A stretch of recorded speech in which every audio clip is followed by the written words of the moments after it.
Inside the demon castle, the demon king's guards were fast asleep.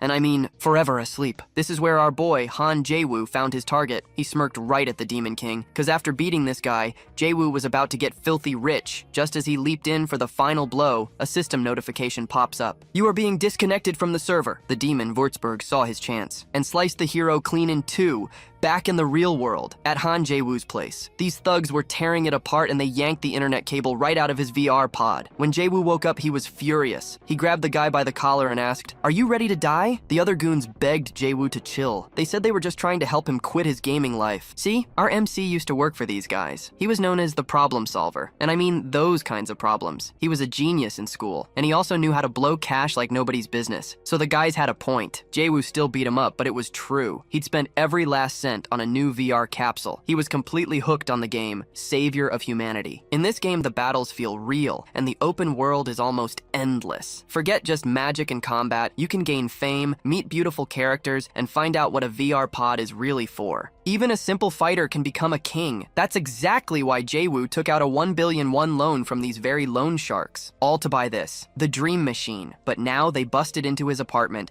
and stopped him from getting the massive reward that would have paid off his entire debt. Oh, they were going to pay for this. One of the thugs spoke up. "Hey, we're the debt collectors here. We're the ones supposed to be making the threats." Jae-woo just stared him down. "Go ahead. I'd love to see you try." The MC promised them he'd pay up, but when he went to his computer and checked his bank account, he was poorer than all of us combined. The thug said he could just come back to work for them as their personal problem solver, but Jae-woo just looked at his dream machine. He remembered his mission in the game. He refused. He told them to get lost. He'll pay them back, soon, right now. He needs to finish that mission. He logs back into the game and spawns in the main city, but he has a penalty for dying in combat. Death penalty temporarily suspended for 22 hours. Annoyed, Han Jae-woo wonders how he'll make money now, until someone approaches him, remarking, "You seem to be having some difficulties." Seeing a girl approach, the protagonist asks, "Who are you?" The girl introduces herself as Aquila, the game master of Savior of Humanity. Han Jae-woo can't believe a little girl could be the game master, but she tells the protagonist not to judge a book by its cover. However,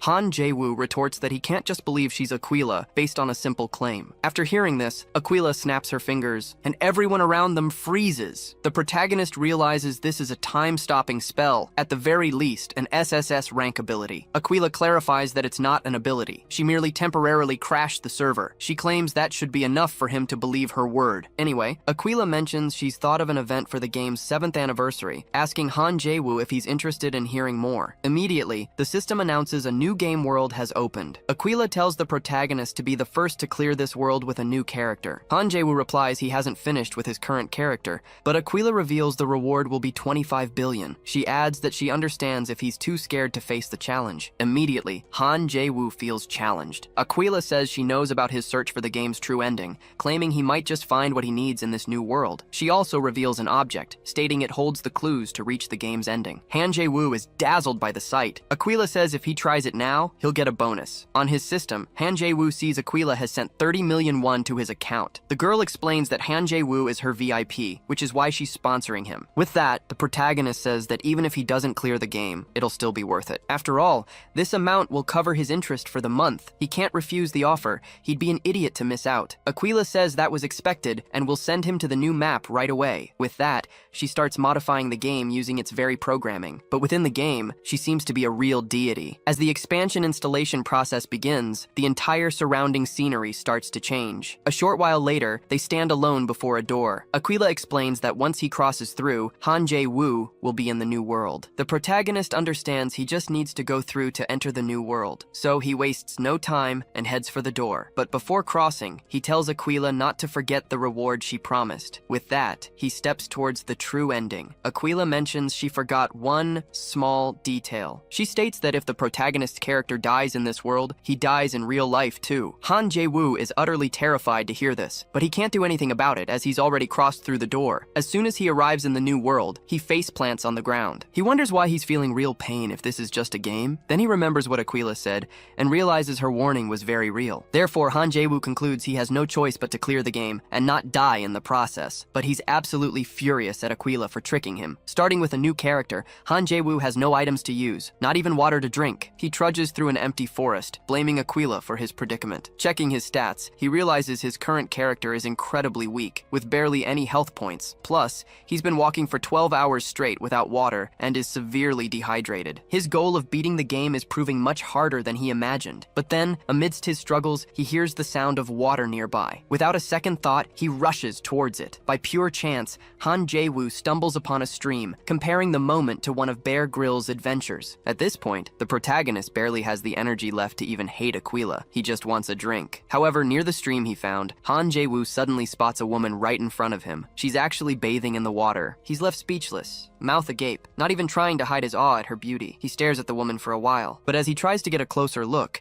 his system notifies him that he needs to pay for a DLC. Han Jae-woo becomes absolutely furious. Why would a VIP have to pay for DLC? He assumed he'd have full access to the new map. Suddenly, he's surrounded by other women, who tell him that to see what lies beyond this point, he has to pay. Drooling, Han Jae-woo asks, "How much?" Moments later, he's captured. After being taken to captivity, a witch calls him a pervert and orders him not to move. She also adds that if he behaves, he'll be allowed to keep his clothes. Han Jae-woo, still fixated on the DLC he didn't buy, asks again, "How much is it?" A man, also captured, looks at him confused. "What are you talking about?" he asks. He introduces himself as Rud, a monster hunter. The protagonist then introduces himself as Valorstead Valor and asks how the hunter ended up there. Rud explains it was pure bad luck. He stopped near the witch's forest while tracking his prey. He then asks if Valorstead also had a stroke of bad luck, and the protagonist confirms it. The hunter laments Valorstead's capture, noting he seems quite young, but Valorstead assures him it's fine, claiming that escaping such situations is his specialty. He even boasts about having a great escape plan. Han Jae-woo realizes that he was the one who wrote the guide on how to defeat these very witches. It took him 3 full days to compile it. He chronicled the 5 witches of Havel: Gunda, Kaldura, Aldaida, Fugul, and Heijuju. Though they're introductory bosses players must overcome, thousands have died fighting them, making them quite infamous. But if you look closely, they're a highly disorganized group. And Han Jae-woo knows that to escape, he must exploit this weakness. So he turns to Lady Fugul and remarks, "It's surprising you're still alive." He recalls hearing Lady Heijuju say she was going to kill her. Fugul flies into a rage at this. She immediately starts turning against her colleague, just as the protagonist knew she would, since he was aware they hated each other. Continuing his provocations, Han Jae-woo adds that Heijuju planned to kill her colleague and take all her possessions. "Is that true?" Fugul demands. Heijuju retorts that her friend shouldn't trust a prisoner's words. She then adds that Fugul couldn't possibly use all the money she'd recently acquired, so she demands a cut. After all, she usually covets her colleague's possessions. Aldaida, who never quite grasps the mood, pipes up, "That must be why Juju is making an acid bomb." Meanwhile, Gunda, with her enormous appetite, asks, "When will the food be ready?" And Kaldura, who loves a good fight, declares, "If there's going to be a brawl, I want in." It doesn't take long for them to start fighting. The protagonist celebrates. His plan worked perfectly. He knows that while the witches are a team in theory, in practice, they're constantly squabbling amongst themselves. Many players lose to the witches because they don't know this secret. But Han Jae-woo, with access to this crucial information, has a significant advantage. With the fight in full swing, he tells Rud, this is the perfect opportunity to escape. But before that, he wants to pull a prank on the witches. So Han Jae-woo literally pulls on them, sending all the witches tumbling into a cauldron. After that, he points out the exit to Rud. Han Jae-woo didn't want to leave without defeating them. After all, even if they're dumb, they give a lot of XP. However, just when he thought he had escaped, Fugul's snake snared his leg. The witch declares she won't die alone and intends to take the protagonist with her. Han Jae-woo had forgotten that his current character is incredibly weak, making it impossible to easily escape the trap. But Rud quickly comes to his aid. He swiftly arms himself and severs the snake. The protagonist thanks him for the help and gets back on his feet. Immediately after, he asks to borrow Rud's bow. Rud hands it over, asking if he's good with bows. Han Jae-woo replies, "I can manage." With that, he shoots an arrow at a jar hanging above the cauldron. When it shatters, the jar spills its entire contents onto the witches below. Heijuju gasps, "This isn't good. That pot contained acid, and when it mixes with the cauldron, it will create a bomb." The witches watch it happen, helpless to do anything. Immediately, a massive explosion erupts in their lair, but Han Jae-woo and Rud manage to escape just in time. Rud asks if that truly finished them off. After checking his system, the protagonist confirms it. Yes, he thinks to himself that it was incredibly lucky, especially since he's still at such a low level. Rud admits he had lost all hope of survival and thanks Han Jae-woo for his help. As a token of gratitude for saving him, he wants to give the protagonist a gift. Han Jae-woo receives Red Dragon Fruit Cup handcuffs and is overjoyed. He doesn't recall anything like them from his previous journeys. Rudd explains they seemed valuable, so he stole them from the witches. Han Jae-woo immediately grabs the items and consumes them all at once. With that, his system alerts him. He is now a dragon bone possessing immense power. Han Jae-woo watches his stats skyrocket. No normal player would ever dream of getting something like this right off the bat, so he figures his luck must be changing. In a way, Rudd sees potential in the protagonist and invites him to become a hunter. Just like that, the protagonist's system alerts him that he's just unlocked a friendly relationship route with a monster hunter. Even though he liked the invitation, the protagonist declined, stating he already had other plans. Rudd then remarked that he seemed to be a busy young man, but on second thought, Han Jae-woo realized this was an opportunity. His current character had no class. All that massive newly acquired experience had nowhere to go, and it would simply vanish if unused. So he decided he'd try being a hunter. He then asked if 3 months would be enough. Rudd quickly said no, stating it would take at least 3 years, at minimum. After they came to an agreement, Rudd led the protagonist into the forest and told him to hide wherever he pleased. The hunter stated the protagonist had 30 minutes before he'd begin searching for him. Han Jae-woo then realized the hunter possessed a tracking ability, which he used to hunt monsters, but he felt the hunter underestimated him, assuming he was just common prey. After all, Han Jae-woo had explored this forest countless times. He remembered everything, even secret hiding spots. He knew these dense trees confused anyone's sense of direction, plus poisonous spores from toxic mushrooms were scattered everywhere. On top of that, countless ferocious beasts roamed here, far more dangerous than the witches. The protagonist had already faced most of them, and with the newly acquired fruits, his physical abilities were almost maximized. With all this, he was certain the hunter wouldn't find him so easily. But in a short time, Han Jae-woo realized he was wrong. It didn't take long for Rudd to find him. Rudd told the protagonist to try harder. However, he added, due to your passion and effort, I'll give you 10 bonus points. Han Jae-woo asked, how did you find me so quickly? Rudd replied that it had been a while since he'd found such an interesting student. He then told him to do his best from now on. The protagonist's system alerted him. Hunter's hazing quest completed. A new quest, Hunter's taunts, has begun. After spending some time as a hunter, Han Jae-woo learned several new skills. He realized that joining Rudd hadn't been a bad idea at all. 3 months later, he had learned quite a lot. At the camp, Rudd asked if the protagonist had already mastered everything he had taught him. Han Jae-woo replied that if the hunter didn't believe him, he could hide anywhere in the forest. Rudd remarked that the protagonist's spirit always surprised him, so he would do as he said. But, he added, if I don't find you in an hour, you'll have to prepare dinner. Han Jae-woo agreed to the challenge and was eager for what was to come. Sometime later, while hiding, Rudd mused that he had finally found an apprentice with potential. Still, he thought he shouldn't make it too hard. The hunter believed that by hiding on a cliff for an hour, he would easily stay out of his apprentice's sight. However, as he scaled the mountain, Han Jae-woo grabbed the hunter's leg, startling him. After that, Rudd tried to hide among the trees but was quickly found. He tried hiding in multiple spots, yet was discovered every single time. Soon, he wondered, how could someone learn all the techniques he himself took 5 years to master in just 3 months? Rudd tried to hide in a cave. This, he thought, was his last escape route. He was sure he wouldn't be discovered here. After all, it was known as the home of the Hellhound, yet the protagonist surprised him even there. Guardian of humanity. Tip number 1, he remarked, is that not even earthquakes can wake a sleeping hellhound. With that, he asked his master, am I approved? Still surprised, Rudd simply said, yes. Outside the cave, Rudd admitted he hadn't expected such rapid progress. The protagonist, in turn, humbly stated he simply had a good master. Han Jae-woo knew he actually had the aid of his system, but he didn't want to tell Rudd. He let the hunter believe all the credit was his. Even so, Rudd praised his student's performance, saying that besides being talented, he also had an incredible memory. He also admitted he had never met anyone like him before. Therefore, he believed the protagonist would go far. Now that the training was over, Rudd asked if his student would proceed with that task he'd mentioned earlier. Han Jae-woo replied that he first wanted to earn some money, and then continue his journey. Rudd then mentioned having a close friend who worked as a mercenary, asking if the protagonist was interested. This proposal didn't sound too bad to Han Jae-woo at all. It could be a great way to earn some initial income. Plus, he could join for free and have a flexible work schedule. And if he was lucky, he might even encounter the game's guardians. With that, he decided to accept the job. Rudd then handed a mercenary insignia to the protagonist, stating that with it, his friend would accept him immediately. The hunter bid farewell to the protagonist and wished him good luck on his path. Han Jae-woo thought that defeating the witches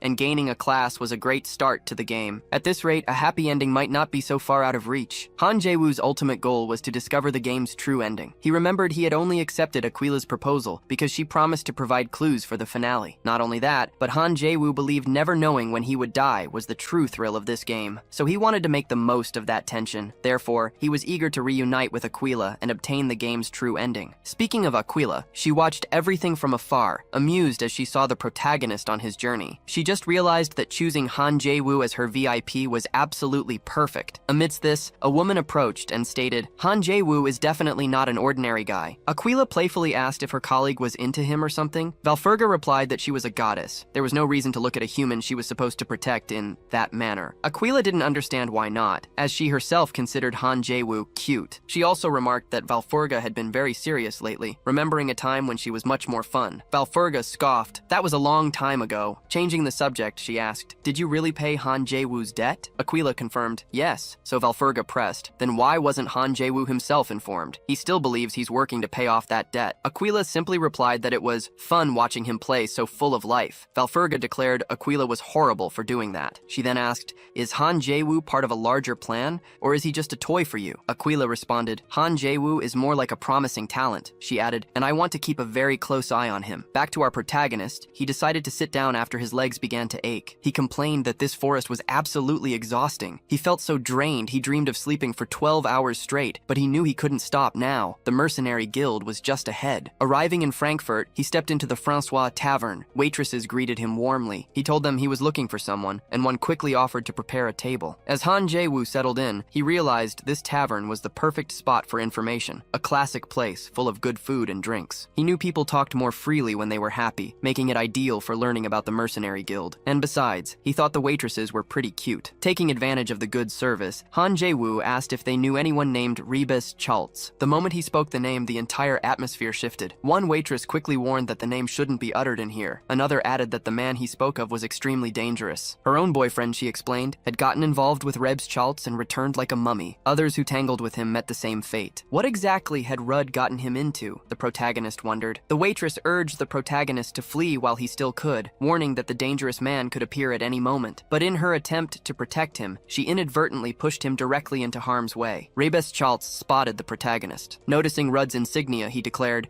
"You must be the one I've heard about." He added that the timing couldn't be more perfect, as he was just looking for a new companion. Han Jae-woo, however, already knew this was a terrible setup, still wondering why Rudd had put him in such a mess. After a brief conversation with Rebes Chaltz, the protagonist understood he was being taken to the war between the Elector Prince and Pezamut's forces, but Han Jae-woo was no fool. He quickly realized he was actually going to be smuggled as a slave into some foreign army. Instead of fleeing, however, he saw an opportunity here. The Elector Prince was a game guardian, one of Paltz's electors. Through him, Han Jae-woo believed he could gather intel on other guardians. Moments later, a trumpet blared. "This is the perfect time!" Rebes Chaltz exclaimed. "The prince has finally arrived!" As the cavalry passed before them, Rebes Chaltz remarked that he'd fit right in working with them. The protagonist, however, found this very different from what he expected. Seeing the Elector Prince, he thought the man looked a lot like a villain. But the biggest surprise came when Han Jae-woo saw who accompanied the prince, Lady Valpurgis herself, by his side. The prince looked at her, asking if something was wrong, as she seemed quite distracted. The lady replied there was nothing to worry about. With that, they headed to the battlefield. Valpurgis had been his battle companion in his previous playthroughs. He regretted never being able to save her in times of danger. Every single time, things ended the same way, with her perishing. Rebus Chaltz noticed his discomfort and asked, "Is something bothering you?" Han Jae-woo said no, but in his thoughts he vowed, "This time, even if I have to risk my life, I will find an ending where Valpurgis survives." Sometime later, they reached the training grounds. Watching the others, the protagonist concluded it was pretty intense. Rebes explained they were selecting group leaders through combat, and there was money on the line too. Pride and money. Two things that definitely motivated the protagonist. But he figured all he needed was to contact the Elector Prince. Staying out of the spotlight was the best course of action. Rebes, however, wanted him in the trials no matter what. Rudd wouldn't have sent him, he argued, if he didn't believe in his potential. So he asked his men if anyone wanted to fight the newcomer. Immediately, several volunteered to challenge the protagonist,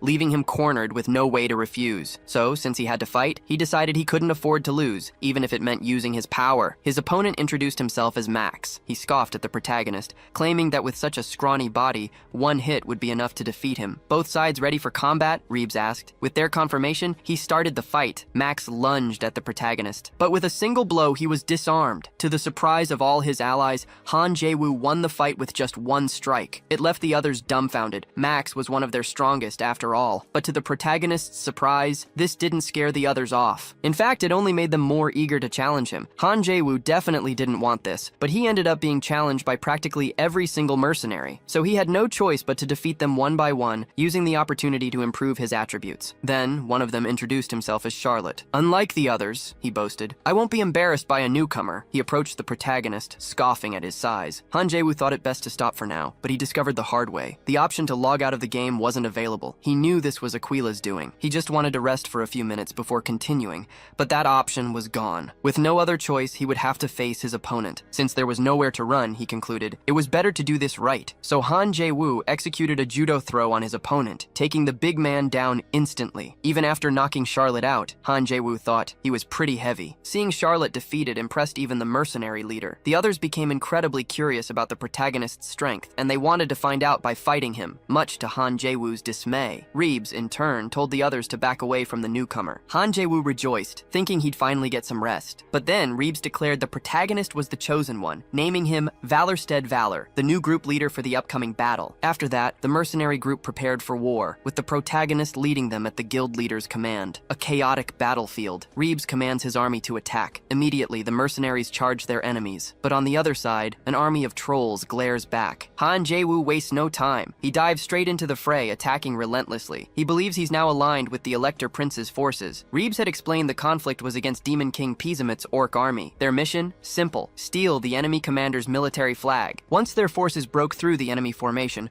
they would exploit the opening, then collapse the enemy's defensive lines. But Reeves had warned his men. Orcs are incredibly proud and strong with excellent coordination. Reeves told Valorstead Valor that his job was to lead their group and halt the enemy's advance. Back on the battlefield, the protagonist finds it ridiculous that he has to lead a mercenary group. After all, he had other plans in mind: earn some military merit, then make his escape. A short while later, an orc approaches his captain, reporting that their spearmen are being butchered. The captain refuses to believe it, insisting his spearmen are elite warriors. He grabs a spyglass to see for himself, but as he surveys the battlefield, he's startled by the mercenary group, led by the protagonist. The captain orders his soldiers to form lines, to align their muskets. Then, they open fire on the humans. Han Jae-woo muses that using muskets isn't a very efficient strategy. They take too long to reload and need frequent alternation. The moment the enemies switch their firing line, the protagonist declares, now's the time to attack. With his group, he charges, trampling over the enemies. One orc can't believe his soldiers are being annihilated by such a weak human, but regardless, he knows he must stop the human advance. After all, he holds the flag bearing his tribe's proud history. The orc carrying the flag stood no chance. In the end, the mercenary group emerged victorious. The protagonist captured the banner for his group. He knows he just needs to hold on a little longer to earn the military merit he craves. Suddenly, an ally approaches with a problem. The rest of the army is retreating instead of advancing. Not only that, but orc reinforcements have just arrived. The protagonist panics. He thought victory was right within reach, and he can't understand why the others fled. One of his men asks, "What do we do now?" The entire group is surrounded and lost. On the orc side, the hidden chief, the great general Kallion, commands the brave human warriors to give up the fight. He declares that if they retreat now and leave the flag behind, he will honor their courage and spare their lives. The protagonist retorts that an orc's word means nothing to him. He'll put their banner to good use. Furious, Kallion roars, "How dare you attempt to tarnish our sacred flag?" Han Jae-woo declares that there are no rules in war. To achieve victory, he and his men are prepared for anything. With that, the protagonist successfully provokes the enemy. The orcs immediately fall into formation, and Kallion orders them to fire. The humans are at a disadvantage amidst the barrage of fire. The protagonist's system warns him. His intimidation attempt failed. But Han Jae-woo doesn't understand why. It always worked in previous games. Regardless, he and his group are now under enemy fire. His men are losing faith in victory. The enemy has a famous general, and they don't believe they can tank someone as strong as General Kallion. Even the protagonist finds himself lost in the situation. Then, he has a sudden flash of previous battles. He remembers that if he dies here, it's game over in real life too. Han Jae-woo is in shock, overwhelmed by the information. To make matters worse, his men plead with their leader for an order, otherwise they'll all perish. Instead, the protagonist suddenly starts laughing, making his men believe he's completely lost his mind. But Han Jae-woo calls for Charlotte's trumpet. His ally points out that no reinforcements will come, even with the trumpet sound. Yet, the protagonist insists he knows what he's doing. So, he blows the trumpet with all his might. An ally remarks that it's the opposite direction from where their allies retreated. Han Jae-woo replies that he knows and tells his allies to keep blocking the shots. Meanwhile, he thinks, if Aquila has any honor, she won't abandon him now. After all, he's a VIP. On the enemy side, the orc general orders his spearmen to advance. Suddenly, an enemy warrior charges the humans. He aims his spear at the protagonist, but before he can strike, the enemy is hit. Then, someone else approaches the battle. Valpurgis arrives, mounted on a unicorn. She heard the trumpet's call and motivates the humans to keep fighting. The warrior tells all the soldiers not to lower their swords. This battle isn't over yet. The orc leader tells his soldiers not to interfere. He declares that this is the Countess of Niederbayern, and the fight has now become a duel between nobles. Valpurgis tells the general he is honest but unworthy. She immediately attacks her opponent, and an intense battle between them begins. The protagonist watches the fight, utterly mesmerized. Even though Valpurgis is in the early stages of the story, she's already incredibly strong at this point. Back in the fight, the orc is struggling. Valpurgis isn't holding back on her opponent.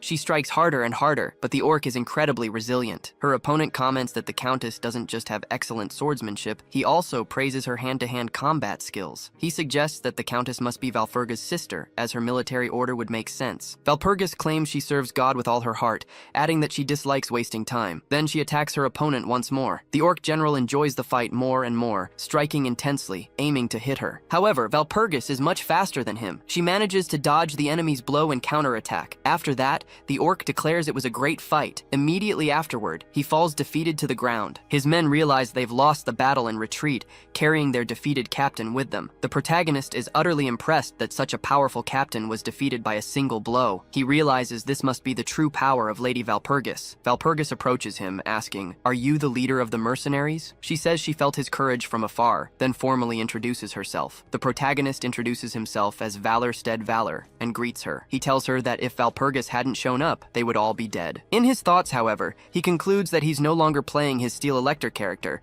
so he needs to be careful. Then, the protagonist's group approaches, telling him they have something for him. They hand the enemy's banner to Valor Stead Valor. After all, he's the leader. This immediately boosts the protagonist's credibility among the mercenaries. Han Jae-woo recalls the intense battle that just took place, and realizing he barely escaped, he celebrates and raises the banner, declaring it belongs to him. Sometime later, at Francois' tavern, a little girl appears looking for Charlotte. He's completely charmed by her. The girl sees his injuries and asks, "Did you go to another war?" Curious, the protagonist asks, "Is this Charlotte's daughter?" But one of the mercenaries says no, stating this is Charlotte's 15-year-old younger sister, Baptiste. The girl then scolds the protagonist, claiming her brother got hurt because of him, and demands he pay for Charlotte's doctor. Charlotte, in turn, says that thanks to their leader, they all returned alive. All the others confirm the story, asserting that their leader saved them all from being devoured by orcs. The protagonist is utterly embarrassed and tells them to just eat in silence. Just then, Valpurgis enters the tavern, instantly drawing everyone's attention. Han Jae-woo is completely taken by surprise. He certainly didn't expect to see the Countess there. Sometime later,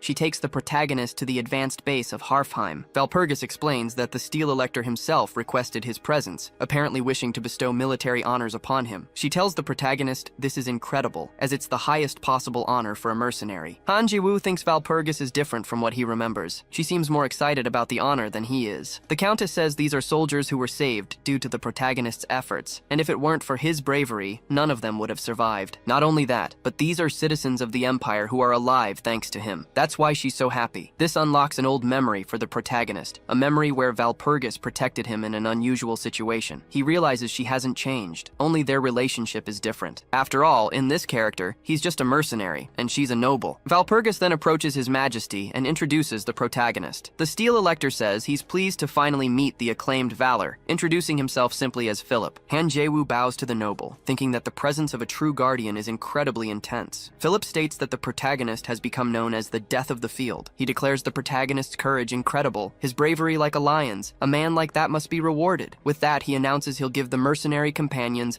about 100 florins, and for the protagonist, 300 florins. Han Jae-woo says that one day he will repay such generosity, but he adds that he has a request. He would like to regroup with his companions and rest in Wittenbayr. Despite Wittenbayr being far, Philip will allow it, and also grants a vacant shed for the protagonist to use as he wishes. Furthermore, he asks if the protagonist needs anything else. Han Jae-woo thinks he would normally reply no, but faced with this unexpected situation, he glances at Valpurgis and gets an idea. He then says he has a personal question for His Majesty. Philip tells him to voice his doubt. So the protagonist asks, what does the Steel Elector truly think about this war? Philip takes a moment to answer the question, and a silence falls over the room. As Han Jae-woo expected, everyone was confused. After all, he's just a mere mercenary. Philip in turn returns the question to the protagonist. Han Jae-woo says his vision is limited, but there's one thing that truly catches his attention. One of the nobles present asks if he thinks he's good enough to give advice on the war just because he earned a military merit. Another noble also chimes in, alleging that the protagonist must have only heard some gossip and worried for nothing. However, hearing this, Valpurgis speaks up in favor of the protagonist. She says it's not right to judge a book by its cover, then recommends His Majesty listen to what the young mercenary has to say. Philip's uncle calls Valpurgis audacious for speaking to his nephew like that, but Philip himself states that Valpurgis is the niece of the Elector of Bayern, so he should show more respect for the Countess. course, as the protagonist expected, even the Elector of Steel cannot ignore Valpurgis. Philip then agrees to hear the mercenary. "And what is your vision of the war?" he asks. Han Jae-woo states that an ambush is coming. Philip in turn asks how the mercenary can claim such a thing. Han Jae-woo explains that Demon King Pizamut's main strategy has always involved ambushes and betrayals. Considering the 10-year war with the Toe Kingdom and the 6-year battle against Margrave Anhat, in both cases, Philip's tactics proved decisive. Given this, the protagonist asserts that being careful about betrayals and the like is never too much. Philip is troubled by these words. He then asks, "Are you claiming there's a traitor among us?" Han Jae-woo says he's only considering the possibility and believes it doesn't hurt to be cautious. Philip agrees with this statement, adding that the mercenary is quite bold. Irritated, he retorts that the mercenary's head is only still attached because he allowed it. Therefore, he tells the protagonist to know his place. Valpurgis attempts to interfere on the protagonist's behalf. However, Han Jae-woo himself backs down. He apologizes for his error, then requests permission to withdraw from the noble's presence. As he leaves, Han Jae-woo thinks that the Elector of Steel used to be more prudent, but this time he was arrogant, and Han Jae-woo doesn't understand why. The only thing he knows for sure is that something is wrong this time. First, the red dragon fruits, which normally appear much later, arrived early. Added to that, Valpurgis, who should also have appeared later, arrived sooner than expected. With this, the protagonist concludes that everything is different than before. Amidst his thoughts, Valpurgis calls out to him. She had run to catch up with him. "My, you walk quite fast," she says. Han Jae-woo then asks if Valpurgis ran after him because she was worried. She says yes, apologizing for Philip's words. Furthermore, she offers to help him with anything. With so much goodwill coming from the Countess, Han Jae-woo feels a little embarrassed. He falls deep into thought about her saying she'd do anything for him, letting his imagination soar. But at the same time, he knows it will never happen. So he asks her for something else, a quill and a pistol. Valpurgis asks, "Is that really all you want? I don't usually make myself available like this for just anyone." Han Jae-woo says his dream is to become a knight, and he intends to use the requested items to learn how to ride. With this, Valpurgis says she's never seen anyone as good as him before. She also adds that this isn't the place to talk about such things, so she decides to take him somewhere more private. Seeing Lady Valpurgis behave so cheerfully makes the protagonist's eyes light up with joy. Sometime later, on the battlefield of Harfheim Peak, the Elector of Steel's army stands before the soldiers of Demon King Pezamut. Philip tells the enemy, "Today is the day I will kill you." However, Pizamut scoffs at his adversary. One of his allies approaches, stating that war preparations have been completed. He also takes the opportunity to say that using that woman might not be a good idea, but the Demon Lord disagrees. His ally argues that this woman is too cruel. If they capture the Elector, he'll be a valuable hostage. Therefore, they can't entrust someone like that to a lunatic. The Demon Lord claims he knows this and says he will take all precautions. Speaking of the woman, she presents herself, approaching her lord. He says his servant does good work, but asks her to go easy. She replies that she always knows how far she can go. However, the Demon Lord says that's not true. Even so, she insists that she has never gone over the line until now. At this, the Demon Lord thinks that's true. He doesn't even want to imagine her truly stepping out of line. Back to our protagonist, he's training with his horse, Philly. His name is Philly, and he's incredibly fast. Considering he's a dueling horse, Han Jae-woo concludes that Philly is quite fitting for the young lady of House Bayern, and she even gave him a very expensive potion that completely regenerates anyone who drinks it. Suddenly, an explosion startles the protagonist. He exclaims that they've already begun, and he needs to hurry. He understands that in this critical situation,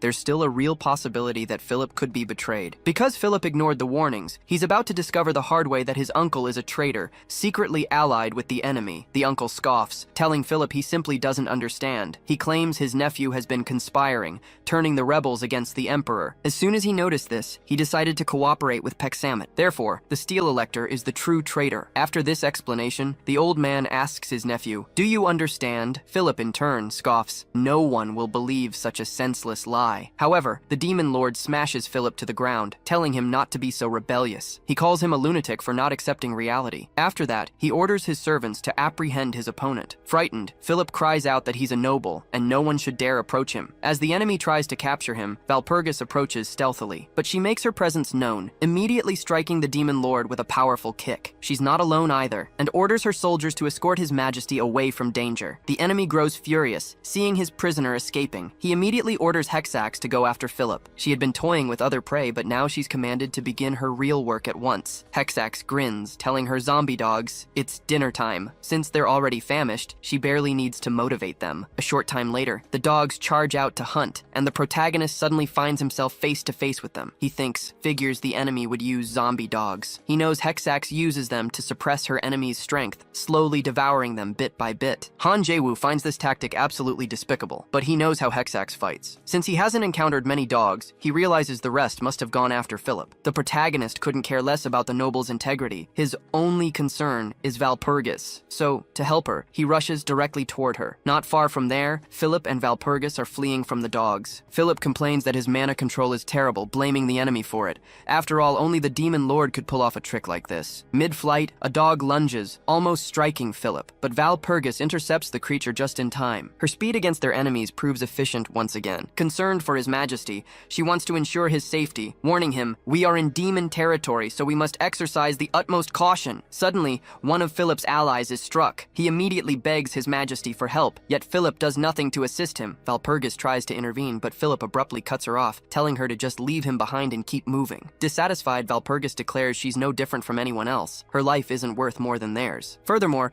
she believes a noble's duty is to protect their subjects, not abandon them. She thinks if Philip had only listened to Valor, none of this would be happening. She also blames herself for not being able to help. Amidst her distress, Valpurgis is suddenly captured. Hexax smirks, remarking on how unpredictable they are. The Countess even cries out for his majesty's help. However, upon seeing his ally captured by the enemy, Philip decides to flee instead of trying to help. He abandons Valpurgis as if she meant absolutely nothing to him. With a gasp, Valpurgis realizes she's been deceived. Someone like Philip doesn't deserve the title of Elector. Meanwhile, Hexax kept attacking, smiling as she watched her target suffer. Suddenly, she heard a gunshot nearby. One of her hounds had been hit. Seizing her distraction, the protagonist attacked, landing a powerful punch on Hexax. Valpurgis, seeing the mercenary Valor appear for her rescue, was utterly surprised. She never expected him here. Still, she rejoiced at his presence, calling him a hero. Then she fainted, collapsing to the ground. The protagonist carefully moved Valpurgis to a relatively safe spot. He knew he could only get her out once he defeated the demon's servant. Hexax, in turn,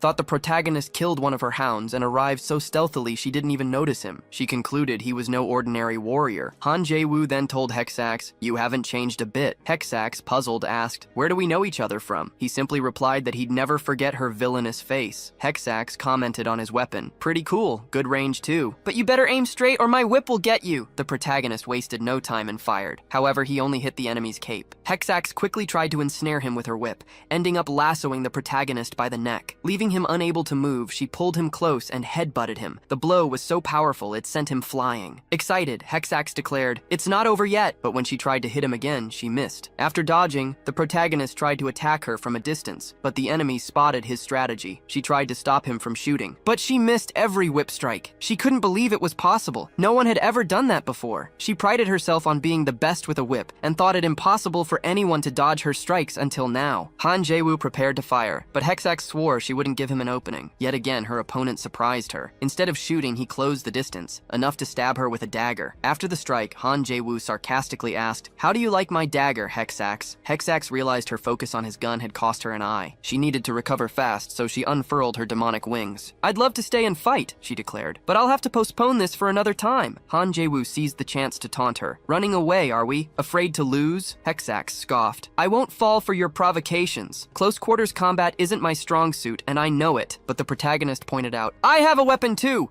I can attack from a distance!" The demon's servant boasted she could easily dodge bullets. Yet, as she tried to concentrate, she realized her sense of distance was utterly unbalanced. She'd lost an eye, after all. When Han Jae-woo fired, he hit her dead on. "To kill a bat," he remarked, "the most efficient way is a direct shot." Watching her get hit, he smirked.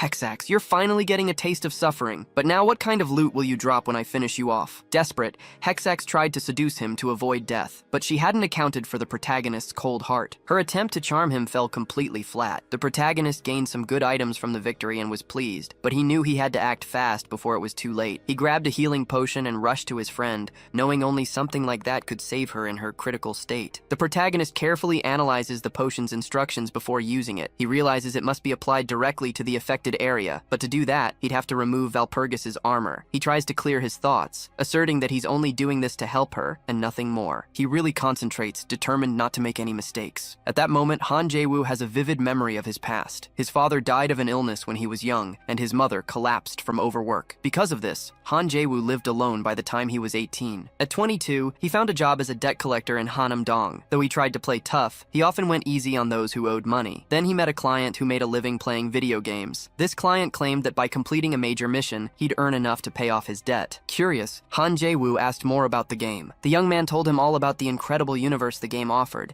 even mentioning the beautiful characters who were better than real-life women. He explained it was an RPG like any other, but it stood out because it had thousands of players worldwide and actually paid top players for completing difficult missions. Han Jae-woo found it hard to believe you could earn money just by playing video games, so the guy invited him to try it out. Han Jae-woo initially said he was too busy, but then he received a message canceling an appointment, suddenly freeing up his schedule. Soon after, he logged into the game for the very first time. After using the virtual reality capsule for the first time, he was utterly impressed by the realism of the technology. The people on the street seemed so real, making him question if he was even in a game. He noticed a street vendor and found the man incredibly lifelike. He decided to touch the NPC's face to see just how real it was, but the vendor immediately reprimanded him, claiming he only served those with money for his fruit. Immediately, Han Jae-woo encountered the system for the first time, which alerted him to his current money, 10 florins. He figured he'd better go do something else. But then, a little boy appeared, wanting an apple. His mother, however, had no money. Han Jae-woo asked the vendor the price of the fruit, which was 1 florin. He bought the apple and gave it to the boy. The child's mother thanked him, saying he didn't need to spend money on her son. This interaction helped the protagonist understand that 1 florin was equivalent to a day's meal. He said goodbye to the boy and his mother, which brought back a memory from his own past. Walking around with his mother,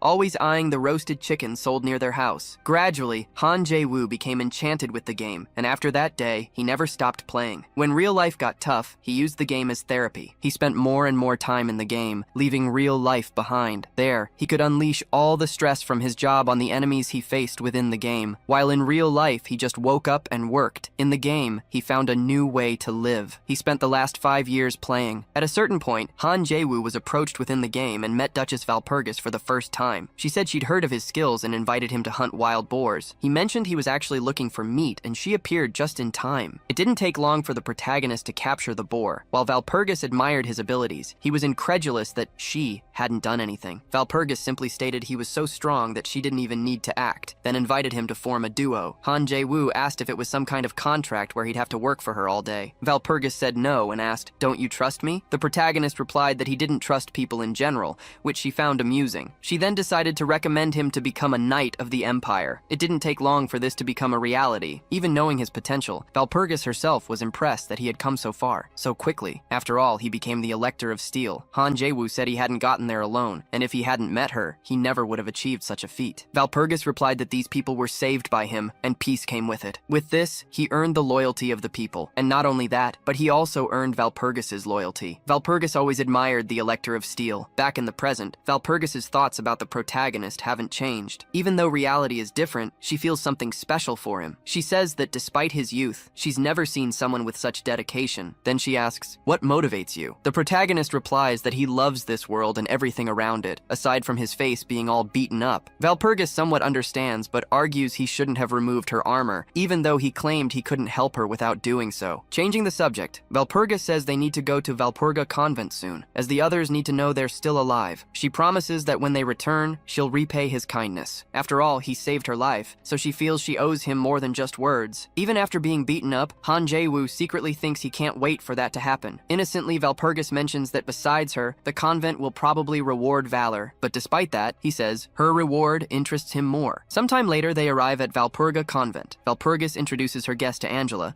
but the nun says she cannot permit his presence, claiming the convent is in isolation. Therefore, Valorstead Valor cannot enter. In a tavern near Rheinfelden, Han Jae-woo was deep in thought about recent events. He considered asking the Valpurgis convent for the Angel's Heart, an ancient artifact passed down for hundreds of years, revered as an S-rank holy item. Blessed by the goddess herself, it possessed the incredible power to return souls to their users. Essentially, anyone who held this item would have a second life. Han Jae-woo desperately wanted it. It would prove incredibly useful on his journey. Lost in his contemplations, Valpurgis suddenly appeared in his room. She apologized for entering without warning, but seemed baffled to find him hanging upside down. Han Jae-woo simply explained that he found it helped him think more clearly. Valpurgis then revealed she had something confidential to tell him, but first she made the protagonist promise he wouldn't tell anyone. Satisfied she could trust him, she began. Valpurgis confessed that the High Abbess had fallen into ruin. Han Jae-woo was confused, having just spoken with Angela, but his friend clarified that the current High Abbess was Margareta. She also suspected there was a traitor among them, likely an action orchestrated by Pezamut. However, what truly shocked the protagonist was the revelation that Margareta was still alive, a possibility he hadn't even considered. Margareta was an unparalleled figure in the guardianship of humanity, capable of subduing even a low-rank demon king. She was an icon of strength. Furthermore, she had transformed the Valpurgis convent into a formidable military force. At this, the protagonist abruptly stood up, declaring he needed to save her. Startled, Valpurgis asked what was wrong. Han Jae-woo insisted they had to find the High Abbess, and Valpurgis, claiming to know darkness better than anyone, agreed to accompany him. A short while later, in the convent's office, Angela listened to Valpurgis's plan. Valpurgis vouched for the protagonist, urging Angela to trust him this time. However, Angela didn't seem to like the idea one bit. Han Jae-woo quickly deduced that Valpurgis had told the abbess everything about him, which explained her apprehension. Suddenly, Angela approached them, startling both of them. She declared there was a traitor among them, making it unwise to trust a stranger. She further asserted that this stranger was not worthy of being there, ordering Valpurgis to escort him out. Han Jae-woo quickly defended himself, stating his concern for the High Abbess, but Angela coldly told him it was a matter he shouldn't concern himself with. Undeterred, Han Jae-woo revealed he had already read the Gospel of the Seven Demons. Angela was stunned, unable to comprehend how that was possible, as it was a book written by Saint Anthony himself. The protagonist explained that the book detailed many things, containing everything about the seven demons sealed and banished from this world, including death, one of darkness's most violent forces. Angela warned that merely speaking these names aloud increased the probability of terrible things happening, making it even harder to discuss the subject. Even so, Han Jae-woo pleaded with her to trust him, claiming to know exactly how to repel the darkness. With no other alternative, Angela agreed, on one condition: the protagonist must keep everything a secret. If she ever discovered he'd breathed a word of this, she swore to make him go to hell and back. Soon after, the protagonist was led to a secret location. A profoundly unpleasant smell assailed his senses. He recognized it from Angela's desk, but here, it was far worse. The protagonist had never seen Margarita's face before, but he'd heard legends of her capable of leg pressing a ton on each side. Valpurgis, noticing his apprehension, offered him comfort. Han Jae-woo then asked if his friend intended to develop a physique as strong as the other nuns. She replied that she did, but her uncle's disapproval forced her to hold back during training. As they arrived at their destination, Angela warned that the demonic energy within was powerful, making it easy to lose one's sanity. She instructed the others to wait outside. When she opened the door, the protagonist felt an incredibly strong energy exuding from within. Valpurgis mentioned she was protected by the goddess's blessing, but worried about the protagonist. Han Jae-woo assured her he was fine. His system had granted him protection, so he believed he could continue. Angela then announced that this was the High Abbess's chamber. Upon seeing her, the protagonist was utterly astounded. He had never imagined Margarita would look like this. He immediately questioned how someone with such a fragile appearance could possibly perform exercises with tons of weight. Angela sternly told him to take this seriously. She explained that they had done everything in their power for Margarita, and in the end, they were forced to rely on a mercenary. Despite her dislike for the idea, she stated that the protagonist was their last hope. She also promised to pay whatever price he asked, provided he saved the High Abbess. Han Jae-woo agreed to help, but first he asked the nun to release him. He then declared Margarita's condition was critical. As a saint, her rate of darkness consumption was double that of an ordinary person. The black veins on her neck were proof of that. Still, he affirmed, there was a way to save her. Desperate, Angela asked how they would accomplish it. The protagonist told her to try and stay calm. After a pause, he revealed the process was quite simple. All they needed to do was use the convent's divine relic on Margarita. Angela faces the High Abbess,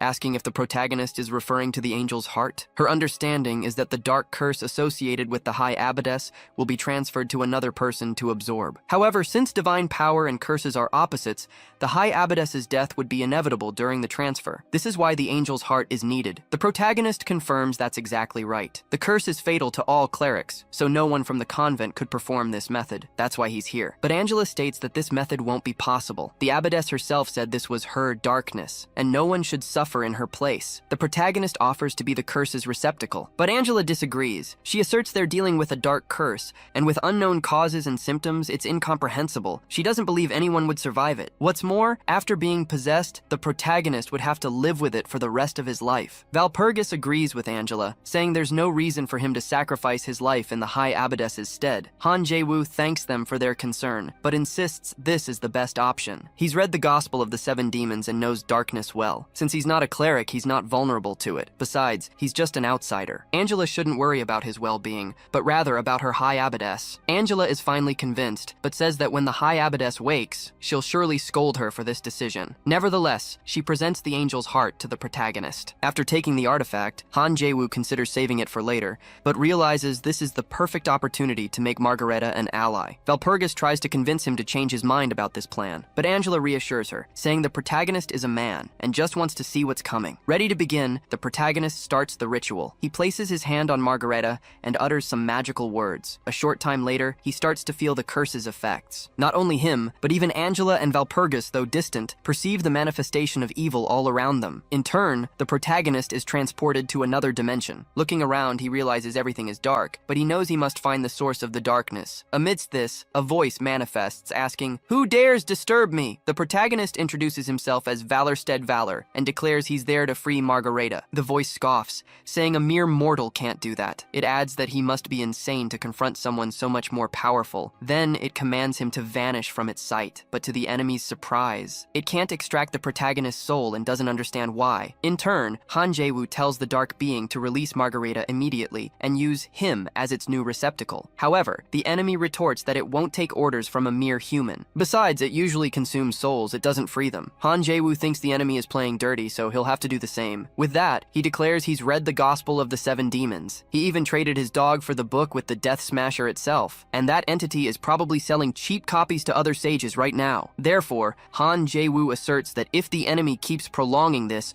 all its intimate secrets will be revealed. The protagonist's provocation worked. The enemy agreed to the exchange, but proposed a condition. Immediately, a quest appears in the protagonist's system. Kill all the Demon Kings supported by destructive death, but he doesn't think he can handle it, so he decides to negotiate a better condition with the enemy, claiming to be too weak for the requested task. Instead of negotiating, the shadowy being decided to share a bit of its dark power, enough for the protagonist to complete the task. Frightened, Han Jae-woo thinks he's going to die. He exclaims this wasn't the agreement they made, but the enemy says nothing in this world comes for free. To wield great power, he must pay a great price. The protagonist feels immense pain during the process, and despite receiving a huge upgrade, he dies. However, sometime later, back at the convent, he wakes up startled in a bed, realizing he's alive. He immediately remembers the artifact he was using, and through it, he's been given a second chance. With that, the protagonist celebrates. With his new abilities, he'll be the king of necromancy, able to command a legion of the undead. Not only that, but he's the only player with such abilities. It didn't take long for him to reach the #1 spot on the game's leaderboard. This way, he believes he'll finally get the recognition he deserves. In the midst of his celebration, Valpurgis appears for a visit. Crying, she says she heard his voice and is surprised to see him awake. Valpurgis explains that after the ritual,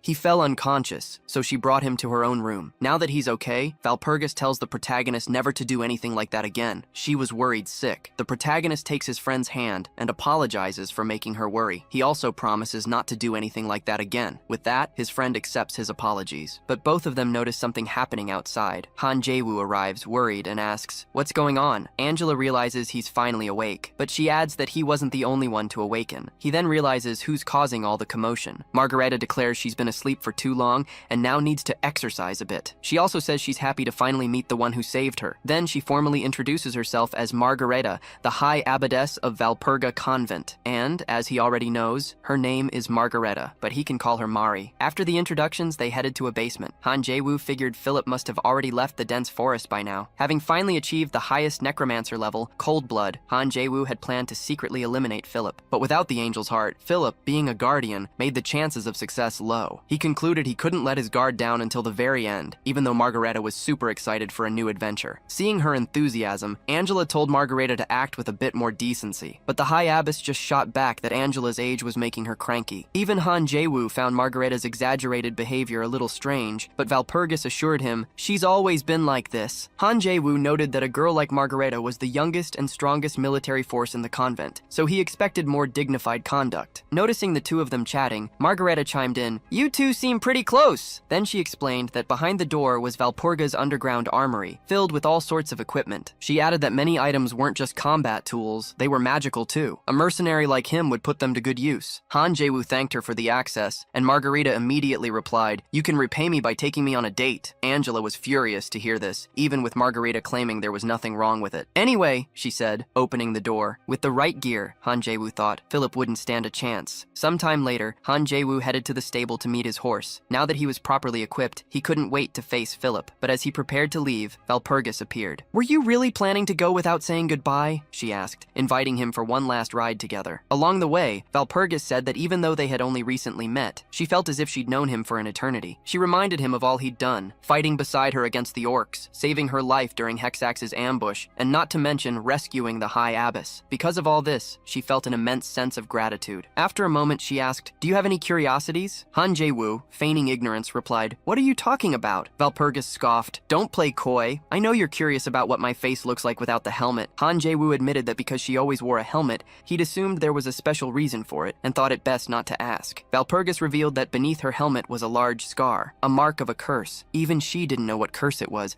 only that her uncle had spent her whole life telling her people should never find out, encouraging her to hide the mark. "But even so," she sighed, "some people call me the ugly knight without knowing the story behind my helmet." She then declared that even though she showed her face to no one, she would make an exception for him. Valpurgis was nervous. She didn't usually do this. However, as soon as she removed her helmet, Han Jae-woo saw her face for the first time. "So, what do you think of my appearance?" Valpurgis asked, a little shy after finally removing her helmet. "Say something!" Han Jae-woo was completely stunned. He apologized, then quickly blurted out, "You're very beautiful." He thought back to how even the Countess hadn't revealed her face before, which was why he was so shocked. Valpurgis then said she had something to give him. She handed over the Bayern's family treasure, passed down to her by her uncle. "Why am I getting something so valuable?" Han Jae-woo asked. Valpurgis explained, "This is a token. As long as you possess this item, I'll always be with you." Han Jae-woo was flattered by the gift, realizing Valpurgis wanted him to always remember her. "I'll take good care of this treasure," he promised. "That's a promise," his friend said with a smile. With that, Han Jae-woo said goodbye, explaining he needed to leave. He offered, "You can go first if you want." Valpurgis returned the courtesy, telling him to go ahead. They stood there for a moment, playfully insisting, before finally bidding each other a definitive farewell. Sometime later, Han Jae-woo reflected on everything that had happened. He mused that a romantic route with Valpurgis wouldn't be such a bad idea, but his thoughts were quickly interrupted. He caught a horrible stench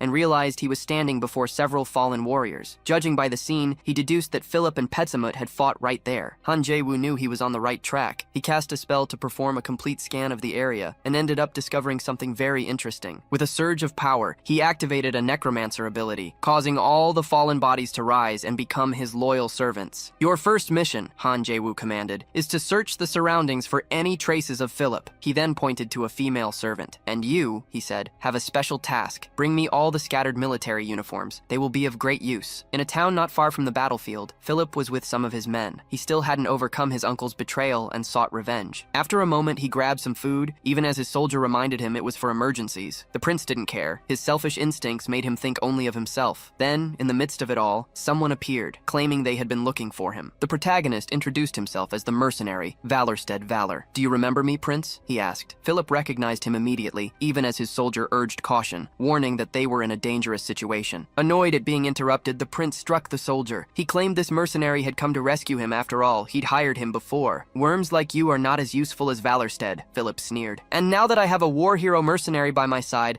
I don't need any of you anymore. You're dismissed." Philip then ran towards the protagonist, practically begging to be rescued. Han Jae-woo said he was happy to have found him, as he'd searched the entire forest for his majesty. Philip wept with joy, promising to reward the mercenary handsomely once they returned. But Han Jae-woo simply replied, "That won't be necessary." Immediately, his undead servants attacked Philip's soldiers. Philip didn't understand why this was happening. "I'm not here for rewards," the protagonist declared, his voice chilling. "I'm here to settle a score with you, Prince." Philip is caught completely by surprise. He claims a mere cub doesn't know how to fear a tiger, and that he'd been raising a mongrel all this time. The protagonist not only accepts the provocation, but even mimics a dog, openly mocking the prince. Enraged, Philip draws his moonlit blade and attacks some of the undead. Han Jae-woo had expected the prince wouldn't fall without a fight, but he knows that the more allies Philip summons, the less mana he'll have, so he orders his undead to retreat. Philip boasts that defeating the minions wasn't so difficult. However, the protagonist claims that with him, the fight will be entirely different.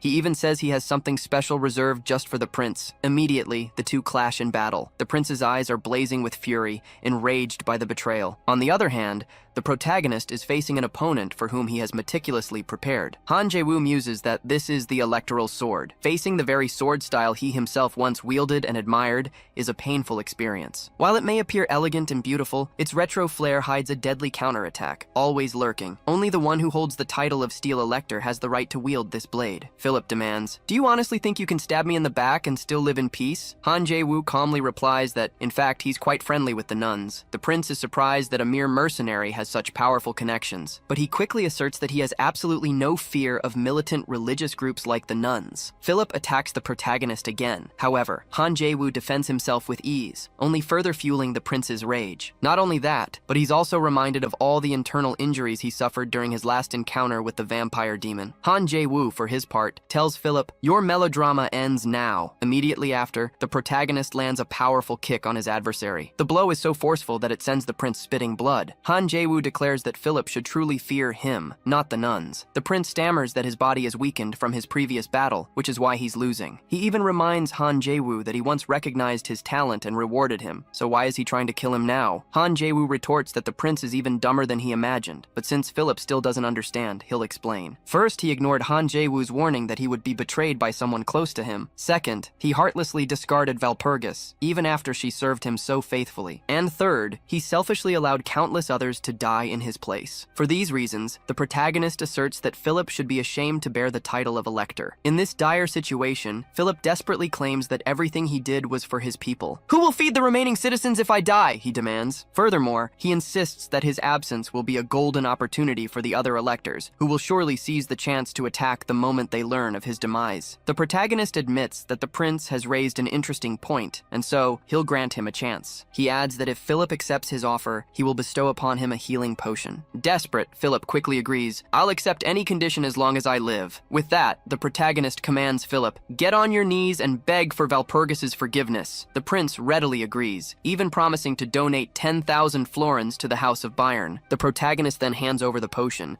instructing him to drink it all. Philip takes a sip from the vial, but then lets the rest of it fall to the ground. Sarcastically, Han Jae-woo asks, "Didn't you like the taste?" Then he reveals, "That wasn't a healing potion at all. It was dragon poison." Realizing he's been tricked, Philip's face contorts in fury. The protagonist tells him to thank Hexax, as he took the poison directly from her personal stock. In a desperate act, Philip tries to attack the protagonist, but he's struck down before he can even land a blow. And it wasn't the protagonist who hit him, it was an old ally. Philip recognizes Piffenheim upon seeing her again, but he's utterly shocked. During their last encounter, she was being devoured by zombie dogs. Piffenheim explains that after being left for dead, her new master brought her back and granted her a new opportunity. Now, she says, nothing ties her to the prince anymore. She admits she never liked his arrogance anyway, and the time has come for Philip to pay for all the sins he's committed. Just before Philip dies, the protagonist's system warns that the absence of the Iron Elector could disrupt the game's progression. Han Jae-woo can't understand how such a repugnant individual could be so vital to the game. Nevertheless, he doesn't even consider letting him live, reasoning he can find a solution later. So he authorizes Piffenheim to proceed with her revenge. As warned, the system immediately emits several error alerts. Even knowing the path ahead will be more difficult, the protagonist has no regrets. From high above, Aquila observes everything unfolding in the game. She notes that the protagonist has indeed broken a seal. Judging by his expression, Han Jae-woo is incredibly confident and exhilarated. Aquila loves this, and she wants to see him cause even more destruction in the game. After all, she asserts, this is only the beginning. Han Jae-woo thought, as expected from an elector, the rewards for defeating Philip are incredible. What's more, he received 2 exclusive S-class abilities as a level-up reward, but when it came to item drops, he only got 1 object. Judging by its appearance, it looked like a normal magic amulet. Yet, when he tried to analyze it further, the item emitted a barrier. With that, Han Jae-woo decided it would be best to take the item to Margareta and ask her to unlock it for him. Afterwards, his system pinged with a notification, alerting him about a transcendent being. In other words, he knew he'd have to be extremely careful when hunting it down. Han Jae-woo himself aspired to become a transcendent being someday. To achieve this, he needed to defeat powerful opponents, using them as stepping stones to reach his ultimate goals. Just then, Piffenheim appeared, announcing she had something important for her master. She had examined the traces left by Philip's men and found an item. "This must be the mission's main reward," Han Jae-woo mused. "The glow alone is on another level." Afterward, he asked, "Did you also take care of the other matter?" As instructed, Piffenheim had dressed Philip's men in Pizza Mutt faction clothes, perfectly disguising them all as demons. In the midst of it all, one man was begging for his life, promising to do anything not to die. Han Jae-woo didn't recognize him until Piffenheim informed him that this was one of Philip's surviving allies. "So, master, what should we do with this fellow?" she asked. Seeing Philip's soldier weeping like a baby, Han Jae-woo declared, "I'll send a present to Pezimut. I hope he likes it." Sometime after Han Jae-woo departed, Lawrence, captain of an army fleet, walked through the area. He soon spotted several fallen bodies. "These are Pezimut soldiers, sir," one of his men confirmed. They also reported finding a survivor from Philip's team. Lawrence questioned the survivor, learning that both the prince and his valuable item had been taken. The survivor claimed they were forced to disperse after a appeasement attack, only to be cornered during their escape. But Lawrence's eyes narrowed. "Are you telling me you're the only survivor from an attack that wiped out every other soldier?" Startled, the survivor stammered a yes and tried to explain himself. However, Lawrence merely sighed, expressing regret that he hadn't arrived sooner to find Philip. He told the survivor he had risked his life to protect his superiors, honoring the knight's code. With a booming voice, Lawrence addressed his entire troop. "This survivor," he declared, "honored his commander until the very end. Even in the face of danger, he maintained an unbreakable knightly spirit. He is an example to us all. Now we must go after Prince Philip." Sometime later, at the Palace of Roses, Lawrence presented himself, reporting he had been searching for Philip. But he'd only found a few clues, and no sign of the prince's whereabouts. His superior guessed he hadn't found the item either. After all, Philip wouldn't abandon something so important. Lawrence immediately blamed Pisamut. Roland commented, "That name is becoming tiresome." The captain apologized,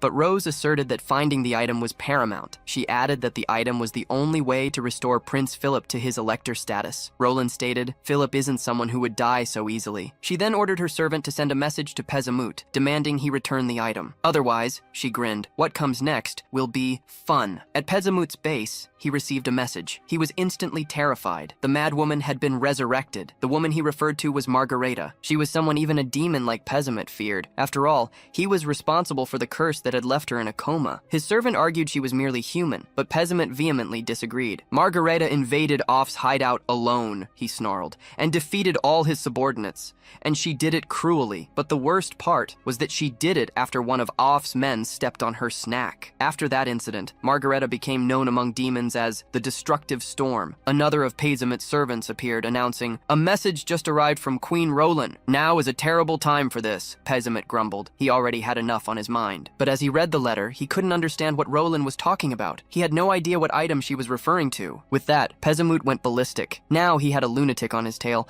demanding something he didn't even know existed. Pisamut's servant tried to deduce why Roland would assume they had the item. After all, they hadn't taken anything, and had even lost Hexax while pursuing Philip. This all seems suspicious, the servant mused. Margareta's resurrection, the sudden disappearance of this item, everything has a final result, but the cause remains vague. With that, the servant began to consider the possibility of a mastermind tying all these events together. In a way, he wasn't wrong. He just hadn't discovered yet that Han Jae-woo was behind these schemes. Speaking of which, Han Jae-woo sneezed and his ally asked, "Are you catching a cold?" "No," he replied. "I just smelled something strange." As they walked, Piffenheim showed curiosity about what her master would do with Philip's body. Han Jae-woo hadn't decided yet, as he was preoccupied with something else entirely. After all, he now held the Golden Imperial document. With that, and Philip's body, he believed he could accomplish many great things. He confidently asserted, "Now, I control the world." Piffenheim was delighted for her master, wishing him a long and prosperous life. Sometime later, a group of friends was heading home. They'd even planned to drink until they dropped at the first tavern they found. They were ready to party. However, an arrow suddenly struck one of the men, ruining their plans. The other man watched his friend fall, but he was powerless. A group of bandits had ambushed their carriage, emerging from the forest, but the attacked group wouldn't go down without a fight. They wanted vengeance for their fallen friend. A battle quickly erupted. The bandit leader sneered, claiming the merchants were profiting handsomely by reselling goods to Roland. The merchant retorted that the bandit had no idea who he was messing with, but the bandit didn't care. He disarmed the merchant, cornering him. Then he taunted him, saying he could run to Valpurgis for help, and if he really wanted, he could bring her uncle too. Speaking of Valpurgis, she was having a private moment with our protagonist, Han Jae-woo. She noticed a smudge on his face, leaning in to wipe it away. Suddenly, Margareta burst in, frantically looking for him. Her abrupt entrance startled both of them, but even Margareta herself was shocked. For the first time, she saw Valpurgis's face without her helmet. After calming down and taking a drink of water, Margareta declared she nearly had a heart attack seeing Valpurgis's bare face. She added that such a beautiful face made her heart race. The High Abbess then warned Han Jae-woo to take good care of Valpurgis, telling him not to mess things up with a girl like her. Otherwise, she threatened to tear him in half. Changing the subject, Margareta wanted to know more about Philip's death. Han Jae-woo explained that after defeating him, he'd left the prince's body in his subordinate's custody. However, Margareta insisted that Philip Philip being dead was a problem. She wanted to be the one to finish him. Seeing the abbess's fury, Han Jae-woo silently thought it was probably better Philip died before he ever met. To calm Margareta down, Han Jae-woo told her he had a gift. He revealed a pouch full of money, explaining it had belonged to the prince, but now it was hers. He added that with so much money, she could buy all the food her heart desired. Margareta immediately called Han Jae-woo a saint of compassion, declaring herself even more enchanted by him. Meanwhile, Valpurgis spotted a stack of papers and, intrigued, asked what they were. Reading their contents, she realized they were letters to Philip, Roland's plans to make him the next emperor. Han Jae-woo explained that the current emperor's relationship with Roland was strained due to fiscal issues. Margareta added that economic blockades were also in play. She clarified, the emperor was seizing goods from all merchant guilds linked to Roland. This was driving nearby cavalry units absolutely mad. That's why House Ritter attacked the Ignis Merchant Guild. Because of all this, Margareta revealed, Valpurgis was under immense mental stress. Valpurgis, however, hadn't wanted Han Jae-woo to know any of this, but Han Jae-woo pressed, "What's happening?" With no other choice, his friend agreed to tell him everything. Sometime later, Han Jae-woo realized just how tangled this whole mess had become. He never imagined the emperor's economic blockade would escalate into a massive confrontation with the Elector of Bayern. Lost in thought, Valpurgis arrived for a visit. She told him she wished he'd forget what he'd heard earlier. She didn't want to drag him into her family's troubles. However, Han Jae-woo declared he couldn't ignore it. He wanted to help Valpurgis with whatever she needed. Even so, she insisted the situation was far too big for him to get involved. She'd seek help from other allies, she assured him. He shouldn't worry. Even though he knew Valpurgis was reliable, Han Jae-woo felt she still lacked experience, and her heart was far too soft. So he tried to comfort his friend. He said he understood the situation was too big for a mere mercenary. But even so, he refused to stand aside. He wanted to help her no matter what. After all, he claimed, mercenaries could be useful in their own way. His friend brightened, appreciating his ability to make jokes even in a tense moment. Regardless, Han Jae-woo declared he was feeling quite confident. Valpurgis, in turn, didn't quite understand what he meant. The next day, Han Jae-woo woke up exceptionally early. He walked directly to the convent, heading straight for Margareta's chambers. He burst in abruptly, finding her in the middle of a meal, which caused Margareta to nearly choke on her food. Han Jae-woo didn't want to wait any longer. He revealed he possessed a magical item he'd taken from Philip, but he couldn't open it. Stoking the High Abbess's curiosity, he told her if she could open it right away, she'd receive a reward. Without a second thought, Margareta immediately agreed to open the item. A short while later, the protagonist spots a pair of gloves and asks Margareta what they're for. Margareta explains they're an improved version of the magic zipper she just opened. Now, with just a flick of her palm, she can spawn items whenever she wants. After stepping away, Han Jae-woo admits he's never seen anything like it before, wondering if the game received some kind of update. He doesn't think it's a bad thing. Quite the opposite, in fact. But his thoughts are abruptly cut short when he tries to take a drink of water. "Why did you stop riding out of nowhere?" he asks his horse, puzzled. Then, the protagonist realizes he's arrived in the city of Pluzin, and it's currently in the middle of a massive festival. After pushing through the crowd, Han Jae-woo finally lets out a cheer. He feels like he's been walking through Disney for 3 hours,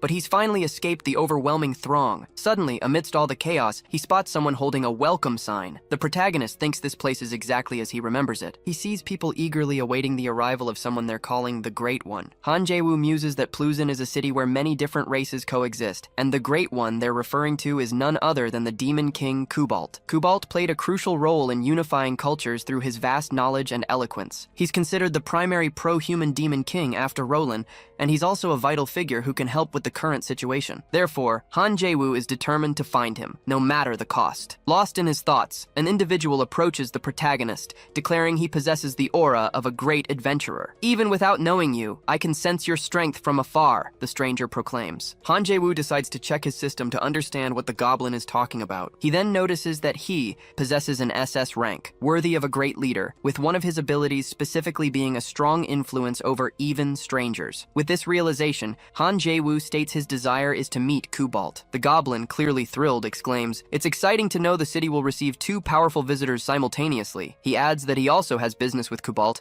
and will gladly guide the protagonist to him. A short while later, they arrive at Kubalt's castle. The goblin tells the protagonist to wait and enjoy some tea in the reception area while he announces his presence. Meanwhile, the protagonist finds it odd that a mere goblin could recognize his level just by looking at him, but he decides not to worry about it for now. In the middle of the room, he spots a statue of the owner, and a fleeting thought crosses his mind. Perhaps I'll have to hunt him down soon. Moments later, the goblin returns, asking, "Is the adventurer enjoying his tea?" The protagonist replies that he is, but sternly tells the goblin to announce his presence next time he approaches. Changing the subject, Han Jae-woo then asks how the goblin began working for Kubalt. The goblin responds that his relationship with Kubalt Kubalt is one of inestimable love. As Han Jae-woo ponders this, he recalls that everyone in the city refers to Kubalt as the Great One, yet this goblin speaks of him with far less formality. Then, he spots a ring on the goblin's finger and asks, "Are you married?" The goblin chuckles, saying the protagonist has a good eye, and claims he invested 10 years of his salary to purchase this very item. Han Jae-woo, in turn, calls the goblin by his true name, Kubalt. He then declares it took him too long to notice the act. He points out that this is the ruby ring Kubalt cherishes so much, and the goblin's overly familiar attitude when they first met only fueled his suspicions. But above all else, Han Jae-woo states that the goblin was the only one who didn't refer to Kubalt as the Great One. Realizing he'd been discovered, Kubalt had no choice but to reveal himself. In his true form, Kubalt acknowledges, "I know I stand before the famous Valorstedt Valor." Formally introducing himself, Kubalt declares, "I am the law of Plusen City." He then adds that the protagonist has likely sought him out to discuss the matter involving Valpurgis. Han Jae-woo confirms this, stating he hopes to extract crucial clues or information from Kubalt. The castle's owner admits he's hesitant about helping, but he asserts that if the protagonist meets a certain condition, he will provide all the information he needs. Han Jae-woo already anticipated Kubalt would propose something like this, so he immediately asks, what would that condition be? Even before hearing the answer, the protagonist knows that Kubalt's obsession with knowledge has been obvious since previous chapters. Han Jae-woo possesses unique intel on half of the future wars, and even information regarding real estate speculation. Naturally, he's eager to know what Kubalt will demand. However, to his complete surprise, Kubalt's request is simple: to be friends with Valorstedt Valor. Kubalt explains that Valor has recently become the center of attention, especially after subduing Hexax. Not only that, but he's also grown quite close to the Empire's most famous paladin, with rumors even swirling about a romance between Valor and Valpurgis. For all these reasons, Kubalt wants to be connected to Valor, knowing it could prove useful in the future. In response, the protagonist asks, "Why should I be your friend?" Kubalt then hands an item to Valor, explaining, "This is a communication ring. Through this item, we'll be able to communicate over long distances." Plus, the protagonist doesn't think it's a good idea to be friends with someone like him. However, Kubalt declares that in the name of their good friendship,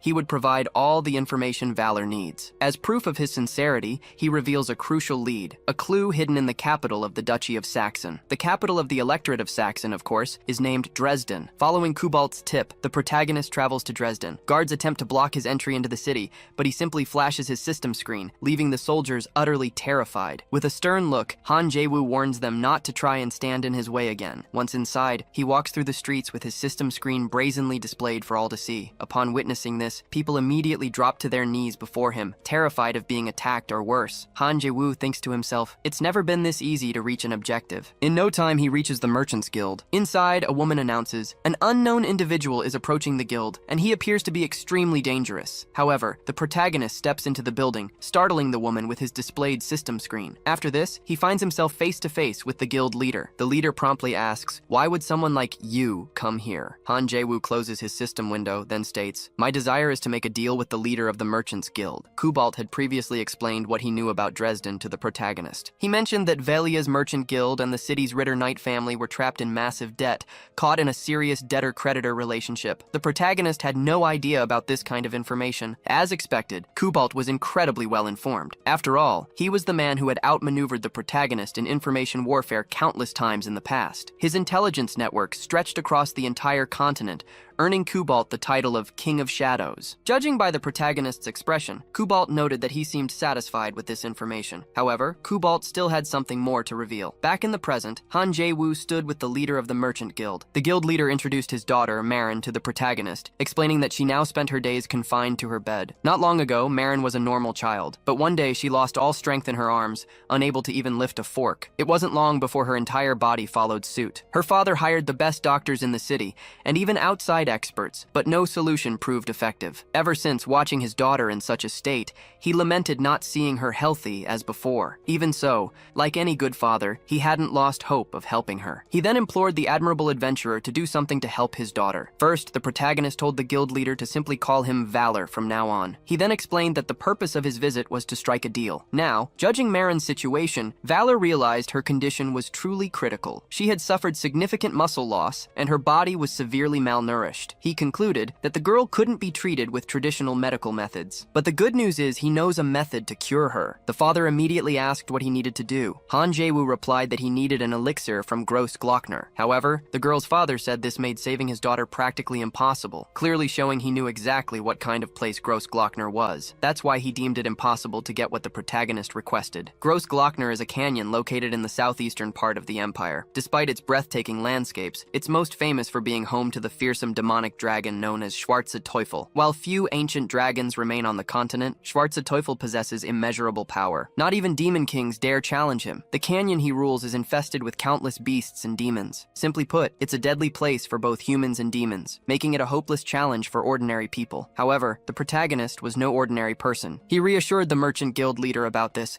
stating he would go after the elixir himself. This ignited a flame of hope in the man's heart. At the same time, he worried, believing no one could return alive from Gross Glockner. Yet, Han Jae-woo added that what Marine needed most right now wasn't the elixir, but rather her father's love. Moved, the girl's father asked why Valor was helping him. Han Jae-woo explained that he'd heard about the Ritter family's debt to the merchant guild. In exchange for helping Marin, he wished for the girl's father to forgive that debt. The guild leader was stunned by the offer, but his daughter's future was at stake. Just the thought of seeing her healthy again meant he couldn't even consider refusing, so he promised he would honor the agreement once his daughter was cured. Sometime later, the protagonist arrived at Gross Glockner. He remarked on how he enjoyed the view of the moon and the climate. Looking down, he spotted some rare plants on the ground. He noted that unique medicines could be crafted from flowers like these. Then, he instructed his horse not to eat the plants. Gross Glockner was so treacherous that guards were stationed all around to prevent people from entering. But the protagonist managed to convince them to grant him entry, and no one else. He knew that even the grass of this place was bathed in dragon mana, and almost everything there could be used for medicinal purposes. In other words, even the very soil of this place could be considered gold. Without wasting time, the protagonist collected everything he saw as a potential remedy. Besides curing the guildmaster's daughter, he imagined he could sell some of these items and earn a decent profit. Plus, he could keep some items for himself and use them in his battles. But amidst his harvesting, Han Jae-woo was suddenly struck on the head by a stone. From the other side, a goblin approached, ordering him to leave this place. Not only that, but the goblin was accompanied by an entire army, declaring that this place did not belong to humans. Sometime later, under Han Jae-woo's watchful eye, the goblins were hard at work tilling the land. But when he spotted a goblin doing it wrong, the protagonist sharply reprimanded him. "Dig properly," he commanded. "I don't want the plant roots damaged. If you keep working so sloppily, I'll send you all back to your graves." Han Jae-woo, clearly annoyed, then asked, "Did you all hear me clearly?" Earlier, before all this happened, the protagonist had been attacked by these very goblins, but he simply used his abilities to drain the enemy's blood,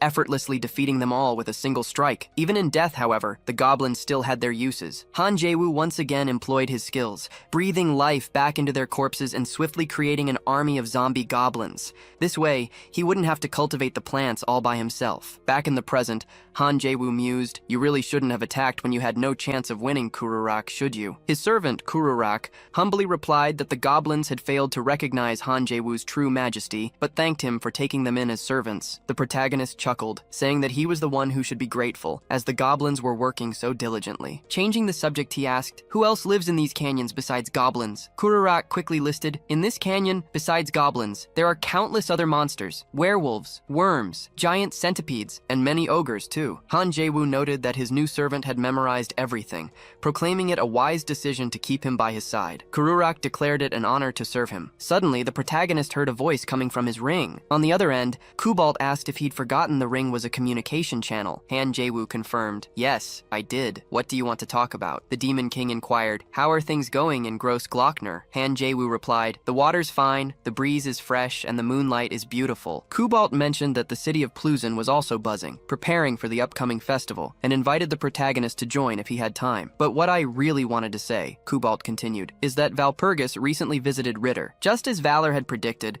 they demanded an absurd settlement fee. They also threatened to confiscate the goods meant for trade with Roland. In short, it was all unilateral and incredibly unfair. The protagonist declared they had gone far beyond the limit. Kubalt, however, warned that this was only the beginning. He truly wished Valpurgis would act more reasonably, but Han Jae-woo argued she would never accept those terms. He urged Kubalt to buy them some time. Kubalt agreed to do as Valor asked, in the name of their friendship. With that, the protagonist promised to reward him for this favor when they met again. The Demon King seemed pleased. After all, Gross Glockner was a true gold mine, so he expected a suitable gift. Then, noting the background noise, he said Valor clearly had a lot of work ahead, so he wouldn't bother him any further. Han Jae-woo felt relieved that Kubalt had finally hung up. He was only tolerating him for Valpurgis's sake after all. But just when the protagonist thought he might finally get some rest, Kururak approached him. "We have a problem," he announced. Han Jae-woo then noticed the arrival of several monsters. A pack of ogres had decided to give him a welcome. With that, the protagonist told Kururak to step back. He realized the goblins he'd been controlling had already been slaughtered. Not only that, but upon analyzing the ogres,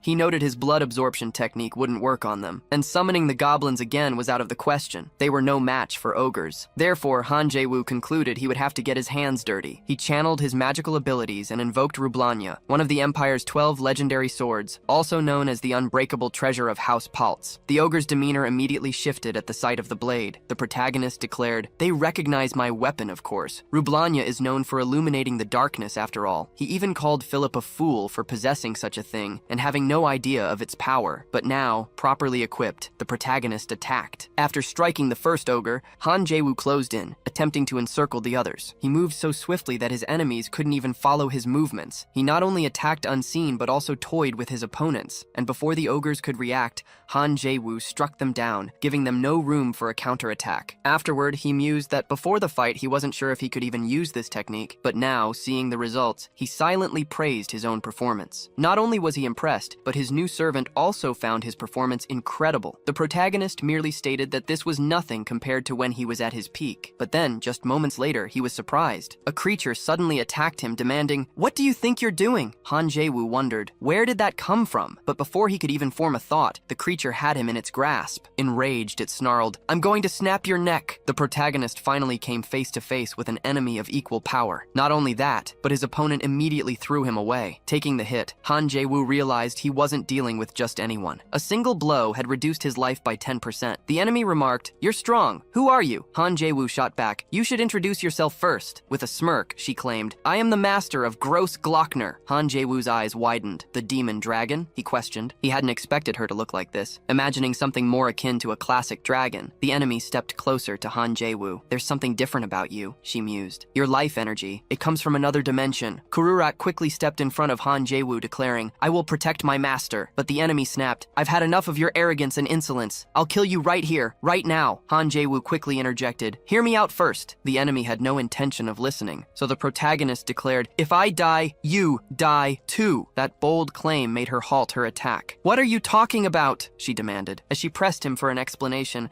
Han Jae-woo revealed, "I sometimes have prophetic dreams, and in one of them I saw you. Not only that," he continued, "but in my dream, the demon dragon suffered a horrible death." The story didn't sound very convincing, but Han Jae-woo challenged, "If you don't believe me, read my memories and see for yourself." She reached for his head to read his memories, only to accidentally prick him with her sharp claws. Taking a moment, she declared, "I'll try something, but if you're lying," she warned, "you will die." After her threat, she retracted her claws and concentrated to delve into Han Jae-woo's mind. But the moment she plunged in, she was overcome by a strange sensation. Inside, she saw a chaotic torrent of things she couldn't possibly comprehend. Han Jae-woo's voice echoed in her thoughts, "Ignore that. Focus on what matters." But despite his warning, her curiosity pulled her towards other sights. To prevent her from seeing too much, Han Jae-woo immediately projected the specific vision he wanted her to witness. The adversary found it suspicious, but trapped within his mind, she had little choice. A moment later, she saw it, herself in her true dragon form. Then she realized the protagonist hadn't been lying. That single glimpse was enough to confirm his story. With a gasp, she pulled herself out of Han Jae-woo's mind. Meanwhile, the protagonist thought to himself, "Phew, she almost saw more than she should have." Still visibly shaken, the demon dragon murmured, Who could be strong enough to kill me?" "Regardless," she declared, "I'll leave you in peace. You may do as you please in these mountains." Wait, but Han Jae-woo countered, "I'd like to make a deal with you. First though, your name is far too long, so from now on, I'll call you Shubi." She clearly didn't like that idea one bit. Han Jae-woo reassured Shubi, "You can survive," but she still refused the name, huffing, "I am thousands of years old." Regardless, the protagonist insisted, "Just listen to my proposal." Suddenly, Han Jae-woo's system chimed, "New mission, gain the dragon's trust. Difficulty, high." Sometime later, a snake slithered through the trees, only to be unceremoniously crushed by a passing foot. He proclaimed himself, "I am the master of the deep, dark abyss, the king of chaos and disorder. My name is Odgash, the demon king." Just as he finished his grand introduction, his servant interjected, "My lord, we're almost at our destination. We cannot stop now." But Odgash scoffed, "I am making my triumphant entry. I do not tolerate interruptions." His servant quickly apologized, but Odgash waved him off. "Forget it. You've ruined the mood anyway." Just then, a woman appeared appeared, her voice sharp. "That servant belongs to me," she declared, "not the Demon King." Odgash chuckled. "Ah, Calione, you finally arrived, my daughter," he added. "As promised, once this campaign concludes successfully, I shall grant your greatest wish." Even when Calione insisted she didn't need it, Odgash smiled. "As your father, it's only natural for me to do so." He then addressed his servants. "Gross Glockner is guarded by the demon dragon. The beasts under her control are nothing special, but the demon dragon herself will not be an easy foe. Still, do not fear. All you need to do is devour everything in sight and crush every living thing mercilessly beneath your feet." Finally, Odgash bellowed, "With my leadership, your victory is guaranteed." Now that his villainous children were sufficiently motivated, he was ready to move towards their objective. Back to our protagonist, he gathers his servants. He tells them that despite being disturbed by strange creatures and a dragon with communication issues, their mission is to collect as many valuable herbs as possible to bring back to Dresden. With that, he orders all the goblins to get back to work. After this motivating speech, Kururak serves his master a mandragora drink. As he sips, the protagonist muses that encountering a dragon so suddenly in a place like this would have been far more dangerous if he didn't have memories from previous playthroughs. Despite that, he thinks this run is quite different from the others, from Philip's altered behavior to the dragon's appearance. And speaking of appearances, he can't forget Valpurgis, who finally revealed her face to him. Next, he decides to check a few details using his system. As he suspected, the protagonist realizes this isn't the first time something like this has happened. Everything that's occurred so far is different from the previous run. Therefore, he concludes that what's to come might also be completely new. Han Jae-woo remembers almost every map in Gross Glockner, even every single stone, so he thinks it makes no sense to be confused about the dragon's drawing locations. Something is definitely wrong here. The battle for Harfaim between the Steel Elector and Pahamut, the betrayal of Friedrich, the Steel Elector's aid, and the crisis at Valpurgis's Grand Convent. The main scenarios are all the same, but the events are different. Yet the protagonist can't quite pinpoint what's different. Is he forgetting something important? His thoughts are interrupted by a commotion among the goblins. The protagonist tries to understand what's happening. One of the goblins says he merely hurt himself while gathering plants. Han Jae-woo warns them to be careful, explaining that some roots are dangerous, which is why he correctly instructed them on how to extract the plants. After that, he tries to resume his train of thought, but then he notices something. The injured goblin has a brother. Pausing to think, he remembers Charlotte and her younger sister, a detail he'd only encountered in this current run. Suddenly, the protagonist has an insight. All the events of the current run flash through his mind. He concludes that once his position changed, his perspective changed along with it. In the past, he was known as the Steel Elector, the leader of an empire, and even the hero who saved the world. He had extraordinary abilities to match his titles, but now he's just a simple mercenary. Nothing compared to his previous characters. All he has left from his earlier journeys are the memories. On the other hand, the protagonist thinks he did something different this time around. He managed to form connections with characters who were once mere NPCs in his journey. Just seeing Valpurgis's face made it all worthwhile. In his previous journey, Han Jae-woo would have simply paid Valpurgis's debt and moved on. He hadn't known the circumstances until now. Amidst this reflection, the protagonist finally realizes that things began to change after his encounter with Aquila. Precisely at the moment she presented the missing piece of the puzzle for him to discover the game's true ending. A new mysterious space was created, and with it, a new character for him was created. Now things are starting to make more sense to the protagonist, as he perceives that Aquila is behind all of this. Noticing his master acting strangely, Kururak asks if the drink isn't to his liking, but then a loud bang echoes nearby. Shubi appears, proclaiming that everything the protagonist said was true. Han Jae-woo states that this is all thanks to Aquila. The demon dragon doesn't understand what that means, but he continues, explaining that Aquila has made this game even more interesting than it already was. Shubi still says she didn't understand a single word he said. Regardless, Han Jae-woo declares that he will show Aquila he knows how to enjoy this world. From now on, he'll do whatever he wants, because a new strategy is beginning right now. Watching the protagonist behave like this leaves everyone else utterly confused. Back to the Demon King Odgash. He's destroying the scenery around him, a raw display of his immense power. His entire army cheers him on, glorifying his might. Suddenly, his daughter speaks, sensing something approaching. Is it the demon dragon? Odgash questions, but as he spots the approaching figures, Odgash scoffs, just a human and a goblin. However, his daughter quickly corrects him. They're not the only ones approaching. Then, a massive roar echoes. Odgash's eyes light up, thrilled, for finally, what he'd been waiting for appears before him. Shubi glares at Odgash and his army, demanding they vacate her territory. Odgash, in turn, claims he's waited a long time for this, and he's here specifically for her. He even tries to present a tempting proposal, but Shubi rejects it outright. She glances at the protagonist. He's given her the signal. She prepares for battle, daring her enemy to attack. Odgash realizes he'd been talking to himself the entire time. His opponent hadn't even listened to a word he said. Swiftly, Shubi carries Odgash away, leaving the rest to the protagonist. Han Jae-woo had anticipated Odgash's invasion, but it's happening much sooner than last time. He could simply ignore him, but the demon dragon will be useful later, and he can't let her die now. Besides, the continent's greatest beauty, Lady Calione, stands before him. This is an honor indeed. She then removes her helmet and steps forward, leading her army. Seeing her like this, the protagonist remembers something vital. Depending on player choices, Calione is the highest risk character, capable of becoming either an ally or an enemy, but she's even stronger than Bahamut. They don't call her the Ice Queen for nothing. He absolutely needs to recruit her for his future strategy, no matter what. Seizing the opportunity, Han Jae-woo tells Calione, "You're even more beautiful in person." However, he promptly finds a spear at his throat. A servant and Calione both threaten him. Sarcastically, the protagonist deadpans, "My desire is to speak with the princess. Perhaps you can arrange a meeting?" Enraged, the princess's servant attacks him. Concerned for his master, Kururak leaps to the front of the battle. Han Jae-woo muses, "My favorite goblin is incredibly loyal to me." Kururak declares to the enemy, "If you want my master, you'll have to go through me first." The protagonist observes that this goblin is quite different from when he fled alone during Shubi's attack. Back to the fight, Han Jae-woo taunts the princess, "My servant is far more loyal than yours." Then, a whip lashes out, enveloping the enemy completely. On the other side, Hexax appears, a vampire controlled by Han Jae-woo. He had obviously saved her for just such an occasion,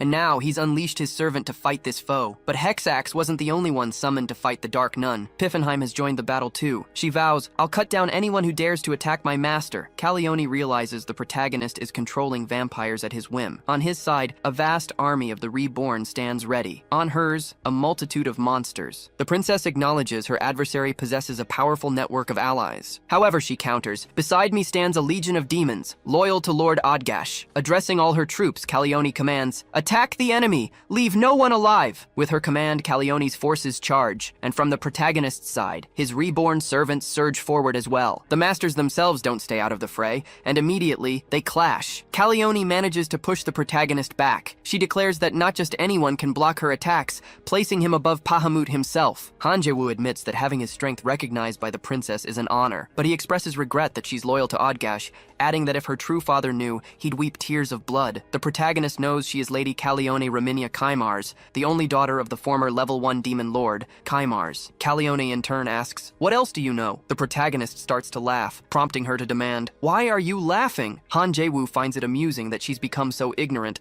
as to follow in the footsteps of the very one who defeated her own father. Calione, however, is stunned and confused by this information. "What are you talking about?" she demands. For Calione, her father was the most respected person in the world. She always cherished the warmth in his gaze, as it brought her a deep sense of peace and inspired other demons to believe in themselves. Calione was immensely proud of her father. He was her very own source of happiness, but everything ended when he died. Kaimars was tragically killed by Gorakalgam and Kaltus. It was then that Odgash adopted her. At the time, he claimed to hate the other demons just as much as she did. Lord Kaimars, he said, wasn't just his sole and true master, but also his best friend. Odgash spoke of a new beginning, promising that when the time was right, he'd help her achieve vengeance. Back in the present, Calione was indignant, hearing the protagonist insult her master. Han Jae-woo declared that she was truly in a terrible situation, but he urged her to take a look at an item first. He then tossed an energy sphere to Calione. Meanwhile, Odgash faced the demon dragon, declaring that romance was the only way. He saw this entire situation as some kind of twisted romantic epic. Shubi, in turn, accused him of doing great harm to Calione. Odgash, however,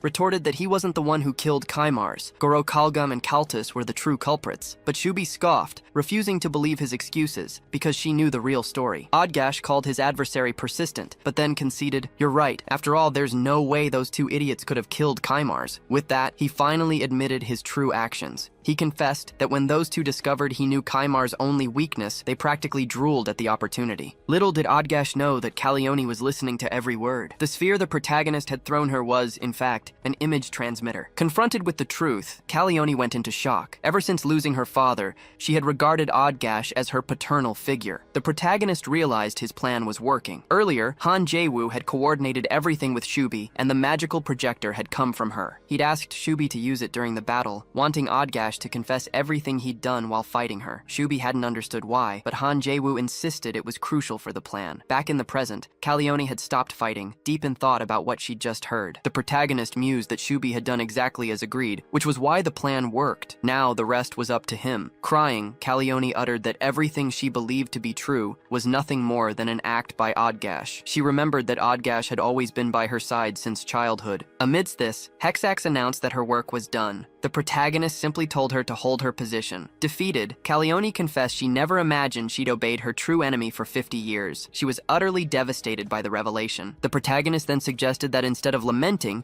she could claim her long-sought vengeance. From this moment on, he offered to teach her Kaimar's right of the true name. What Caleone would do with it would be entirely up to her. Caleone gasped. It's been so long since I heard about that. A spell that borrows the vast power of the cosmos, strong enough to wound even an archdemon. It was that spell that made her father the greatest demon lord. But she quickly added that only her father knew those details, so how could a stranger possibly know? Han Jae-woo mused that he'd studied everything, cover to cover, thanks to the strategy guide, which meant he knew Kaimar's inside and out, the overwhelming power of the right, his true name, and even his single fatal weakness. But for now, he just needed to tell Caleone a story that would persuade her. The protagonist explained that he had read the chronicles of the 7 Demon Wars, which detailed methods to resist the archdemon. Among them was Kaimar's right of the true name, which had proven incredibly useful. Caleone admitted that makes sense, which pleased the protagonist, but she then stated she couldn't help him defeat Odgash because he was an immortal. She recounted that before he became her father's subordinate, Odgash suffered a direct impact from that very spell, leaving him incapacitated for a time, but her father couldn't finish him. However, the protagonist countered that she was gravely mistaken. He pointed out that the comrades protecting her were part of his vampire army, and no matter how strong Caleone was, she couldn't face so many alone. Han Jae-woo offered himself as her new ally. "Will you follow me?" he asked, "or die right here?" At this, Caleone became emotional. She remembered her childhood, telling her father that when she grew up, she wanted to become a great demon lord like him. Her father had said that if she was serious, she'd have to become even stronger than him. Caleone had asked if that was even possible. Her father had said yes, that he believed in her. After all, she was his daughter. Back in the present, she tearfully asked the protagonist, "Can I truly defeat Odgash?" Han Jae-woo didn't understand why she asked this while crying. Even his allies found it surprising. But Piffenheim noted that in demon years, Caleone was just a child. Kururak, meanwhile, wondered if his master had forgotten about their other problem. Not far away, Odgash was still battling Shubi. But despite facing a powerful adversary, he felt no fatigue or difficulty. He claimed to be disappointed, as he'd expected more from his opponent. Shubi, however, scorned his provocation, ready to continue fighting. Shubi was tasked with distracting the enemy, but Odgash was disappointed when she avoided a direct confrontation. Not only that, her adversary had expected her to accept his offer. Instead of allying with him, Shubi rebuffs Odgash, unleashing her powerful dragon's breath. But despite the strength of her attack, she couldn't defeat him easily. Odgash was stronger than expected. He not only defended, but also counterattacked, feeling confident in front of his foe. "If a fight is what you want," he declared, "I'll grant your wish." He then lunged at Shubi with incredible speed, slamming her to the ground. After taking the hit, Shubi vowed revenge. She underwent her true transformation, attacking Odgash in her full dragon form. The impact caused an earthquake. Meanwhile, the protagonist tells Kururak, "Be careful where you step." Hexax, watching their interaction, finds it incredibly cute. She sees the goblin as the protagonist's pet. Piffenheim approaches her master, noting, "Shubi's mana is surging. She's even breaking through the polymorph," he observes. But his ally still wonders, can someone like Lady Shubi truly withstand this enemy? Han Jae-woo points out that the battles in Grossglockner are a massive strain on Shubi. Then, an idea strikes him. He calls out to Caleone, declaring he has an important mission for her. "Do you accept the challenge?" he asks. Without hesitation, she replies, "Yes." Nearby, Odgash fiercely fights the dragon. Shubi tries to strike, but Odgash gives her no quarter. "I'm truly enjoying this test of strength," he boasts. Shubi unleashes her fiery breath,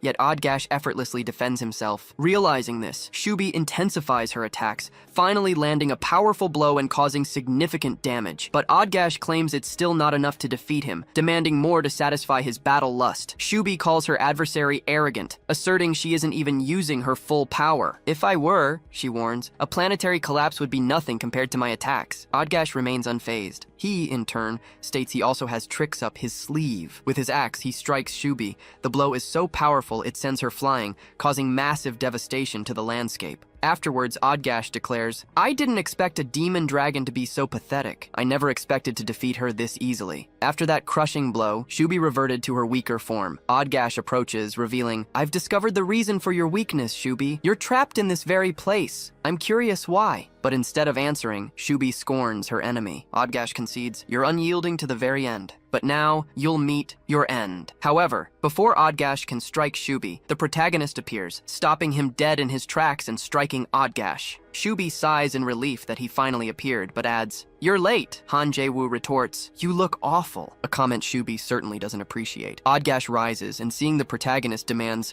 "What happened to Calione?" Han Jae-woo simply replies, "You'll find out soon enough." After that, he gives the girl a signal. Calione descends from the skies asking, "Odgash, didn't you forget to tell me something?" Seeing Calione, Odgash declares that she's finally mastered the rite of true naming. He tells her to use that magic against the protagonist. But the protagonist has heard enough. He urges Calione to swiftly deal with her father's murderer. Odgash, however, claims he has no idea what they're talking about, insisting Kamar's was his best friend and he'd never harm him. Shubi steps forward, confronting the enemy with the truth. She reveals that everything Odgash said has already been transmitted, meaning Calione knows all the facts. At this, Odgash completely loses it, exclaiming that his enemies are conspiring against him. Han Jae-woo tells Shuni to trap Odgash before he can escape. Shuni uses her territorial influence to bind the enemy with powerful roots. Not only that, but a magical seal is also invoked around him. Odgash remains unfazed, declaring they can all attack him together if they wish. Calione is the first to strike, unleashing her magic against her former ally. Her heart seethes with hatred,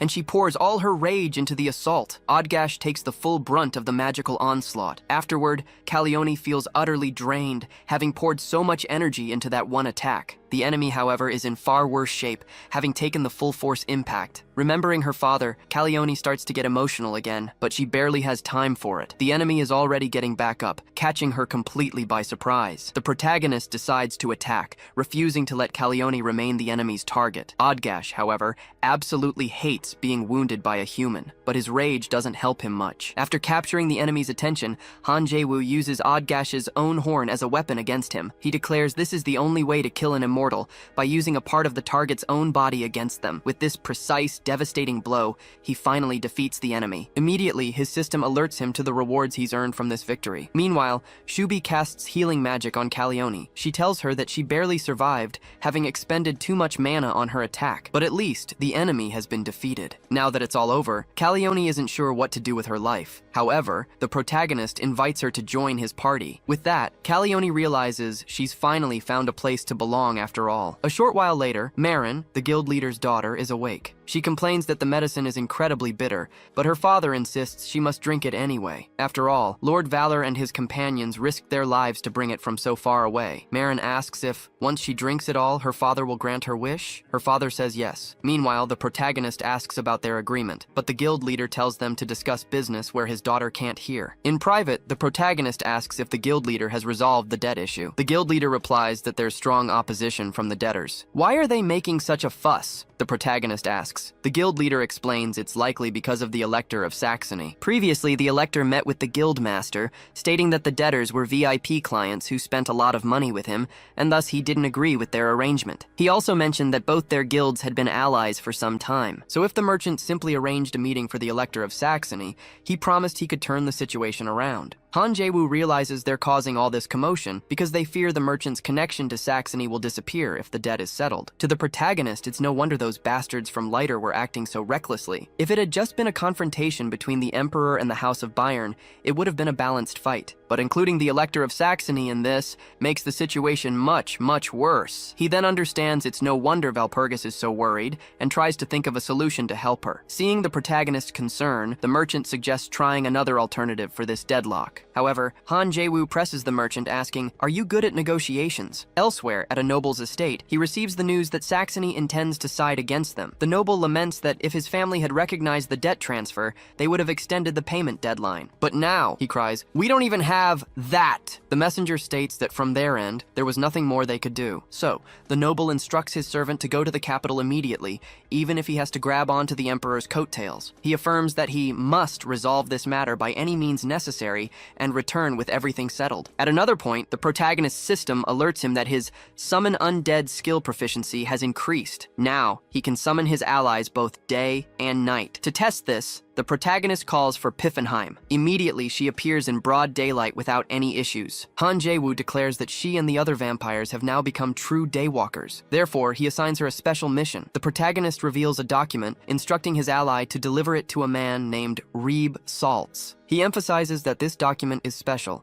so she must be careful when handing it over. Shortly after, the guildmaster appears, announcing that everything Lord Valor requested for his departure is ready. He presents a magnificent carriage crafted by a master artisan, claiming that only a select few nobles possess such a luxury. He managed to acquire it through an acquaintance at a client's company. He also included payment for herbs and some travel money, so Valor should have more than enough. However, he can't help but ask, "What exactly do you plan to do with such a grand luxury item?" Han Jae-woo smirks. "Perhaps I'll use it to bash the heads of those who opposed our agreement." Marin then appears to bid them farewell. The protagonist advises her that despite being healthier, she still needs to be careful for a while. In turn, the young girl declares she has something for Valor. Then, she surprises him with a kiss on the cheek. Not just the protagonist, but everyone around is stunned by her bold gesture. Marin explains, "That's a thank you gift." After their farewells, the girl and her father head home. Along the way, Marin reminds her father of his promise to grant her a wish. Then she declares, "My wish is to become Lord Valor's bride." She explains that she was enchanted by him after meeting him. Her father, however, is not at all pleased with this turn of events. Meanwhile, far away, the protagonist and his group continue on their journey. Calione comments that Marin is indeed a warrior, expressing her surprise that she would try to win the protagonist over with such a bold move. Still, she adds that Lord Valor seems to care more about money than anything else. Han Jae-woo retorts that they simply don't understand. He insists that's how the world works. It revolves around money. But seeing the disapproving gaze of Calione's nuns, he quickly grows uncomfortable. Luckily for him, he receives a call from Kubalt, who heard that Valor had returned from Gross Glockner and is thrilled to know he survived. The protagonist assures him he's perfectly fine and continues his mission. "By the way," Kubalt asks, "have the enemies left already?" His ravens discovered the departure immediately, which is why he's contacting him. The information just arrived. Han Jae-woo responds, "That was quick. What did you find out?" Kubalt replies that things are unfolding exactly as Valor predicted. Indeed, the enemies departed for the capital this morning, and they seemed incredibly irritated. The protagonist admits that he's partly to blame for that. He then hints, and there are still more surprises to come. Kubalt adds that apparently, Roland, the Rose Demoness, is currently in the capital. In that case, the protagonist asks him to spread a rumor in the capital. Kubalt remarks, "You're as meticulous as ever." Han Jae-woo replies that their alliance is precisely for this kind of work. Kubalt acknowledges, promising to reward him well, but then declares he wants to end the call now. The protagonist teases, "You don't need to be so embarrassed." His ally, trusting him, simply says, "I'll trust you. I'm hanging up now." After the call ends, the protagonist realizes he accidentally said something embarrassing. In turn, Calione is surprised to see the protagonist conversing with Kubalt of Plulzen,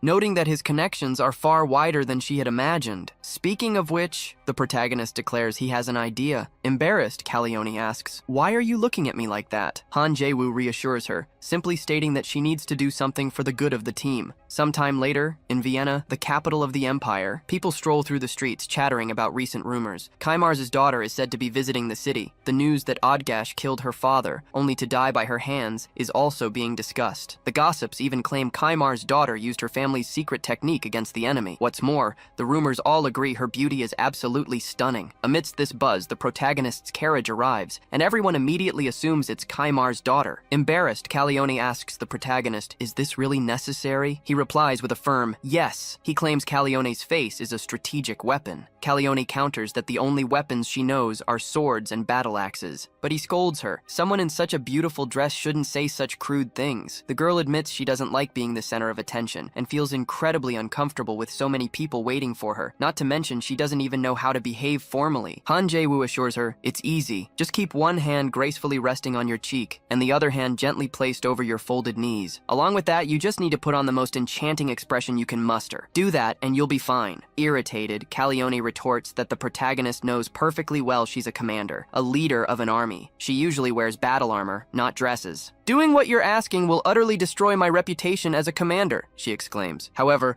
the protagonist calmly states that she has total freedom to leave his team and follow her own path. But if you want to stay, he warns, you have to play by my rules. Cornered, Calione has no choice. She does as instructed, placing one hand gracefully on her cheek and the other over her folded knees. And then she does the most important thing. She puts on the most enchanting expression, one that highlights her breathtaking beauty. When they see her, everyone's jaws drop. Even though she's embarrassed, Calione maintains her pose. It doesn't take long for her to be acclaimed by all the men in the city. Unaccustomed to such a warm reception, Calione becomes truly startled by the public's overwhelming reaction. Not far from there, Roland gathers her staff. She announces that she is expecting a very important visitor. She expresses her deep regret that this isn't her Rose Palace because, to her, this person is more important than the Emperor himself, more important than any demon lord. So, she relies on all her staff for help. To the chefs, she demands they prepare the most delicious meal they've ever made in their careers. And to the maids, she instructs them to make this place cleaner and more beautiful than the Rose Palace itself. One of her attendants approaches, announcing that the visitor's arrival is imminent. Roland then tells everyone to give it their absolute best. "This is the most important day of my life," she exclaims. Meanwhile, she thinks to herself, "I'm doing all this for my Lord Kaimars." Roland's beauty and voice enchanted every man's heart. This made her the envy of all demons, but her true nature was far more complex. With her eloquent speech, she wielded diplomacy as a weapon, transforming Roserent into a powerful nation. This is how she became known as the Bride of Roserent. But there was a secret people didn't know, the true story behind her crown. Once, she approached Kaimars, telling him he was the only one to whom she could truly open her heart. Roland believed her heart would never change, so she pleaded for him to accept her. But little Calione suddenly interrupted their conversation, asking her father, "Who is this beautiful lady?" Her father simply said she was a colleague. So Calione presented Roland with a gift,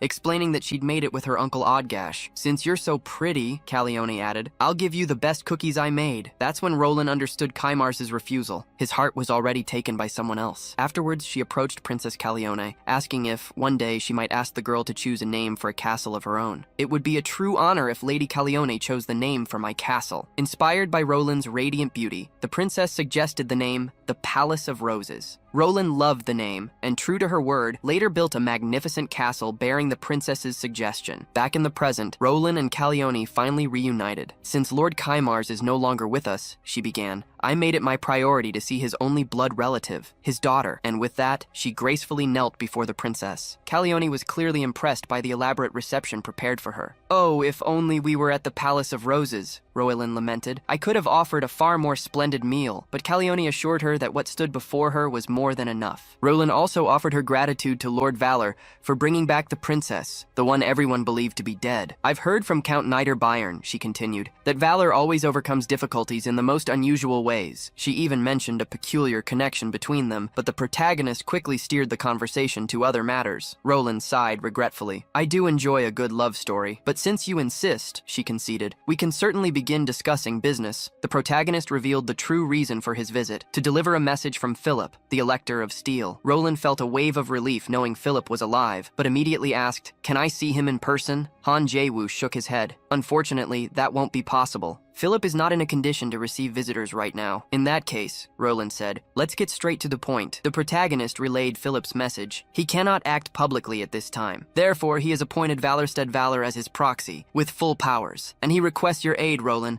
in recovering the Pulse in the near future. Even if I have to lie for now, I need to win Roland over. She has to be my ally. Judging by the fact that Margareta was under the curse of he who squats in the grave, it's clear Pedzimit is also receiving support from the Great Lord. Margareta alone won't be enough to defeat him. I can't personally kill someone under the protection of the Great Lord. That's why recruiting Roland is essential. With her by my side, I can put Pedzimit in his place. With that, Han Jae-woo concluded Philip's message. Roland had listened to the entire message with rapt attention. "But to agree," she stated, "I have one condition." She explained that Lord Valor must already know her current situation. The protagonist deduced she was referring to the economic blockade. "Therefore," Roland pressed, "if Lord Valor truly represents His Highness, the Emperor cannot ignore your words." Han Jae-woo simply told her not to worry about that. "The tables are already set," he assured her. Meanwhile, at the Imperial Palace, a frantic servant was pleading for His Majesty's help, only to have his appeal flatly stubbornly rejected. Emperor Franz IV simply declared, "I regret this." He claimed that as soon as he heard the circumstances, his heart had softened. Yet the servant insisted there had to be some kind of order for this situation. The emperor, who barely bothered to hide the piles of gold surrounding his throne, remained firm in his decision. Despite the debt agreement, he stated, they were kind enough to bring a small tribute to the empire. Besides, he added, I hear the Valia Merchants Guild is supporting the debtors. And the servant tasked by his master to convince the emperor to prevent the agreement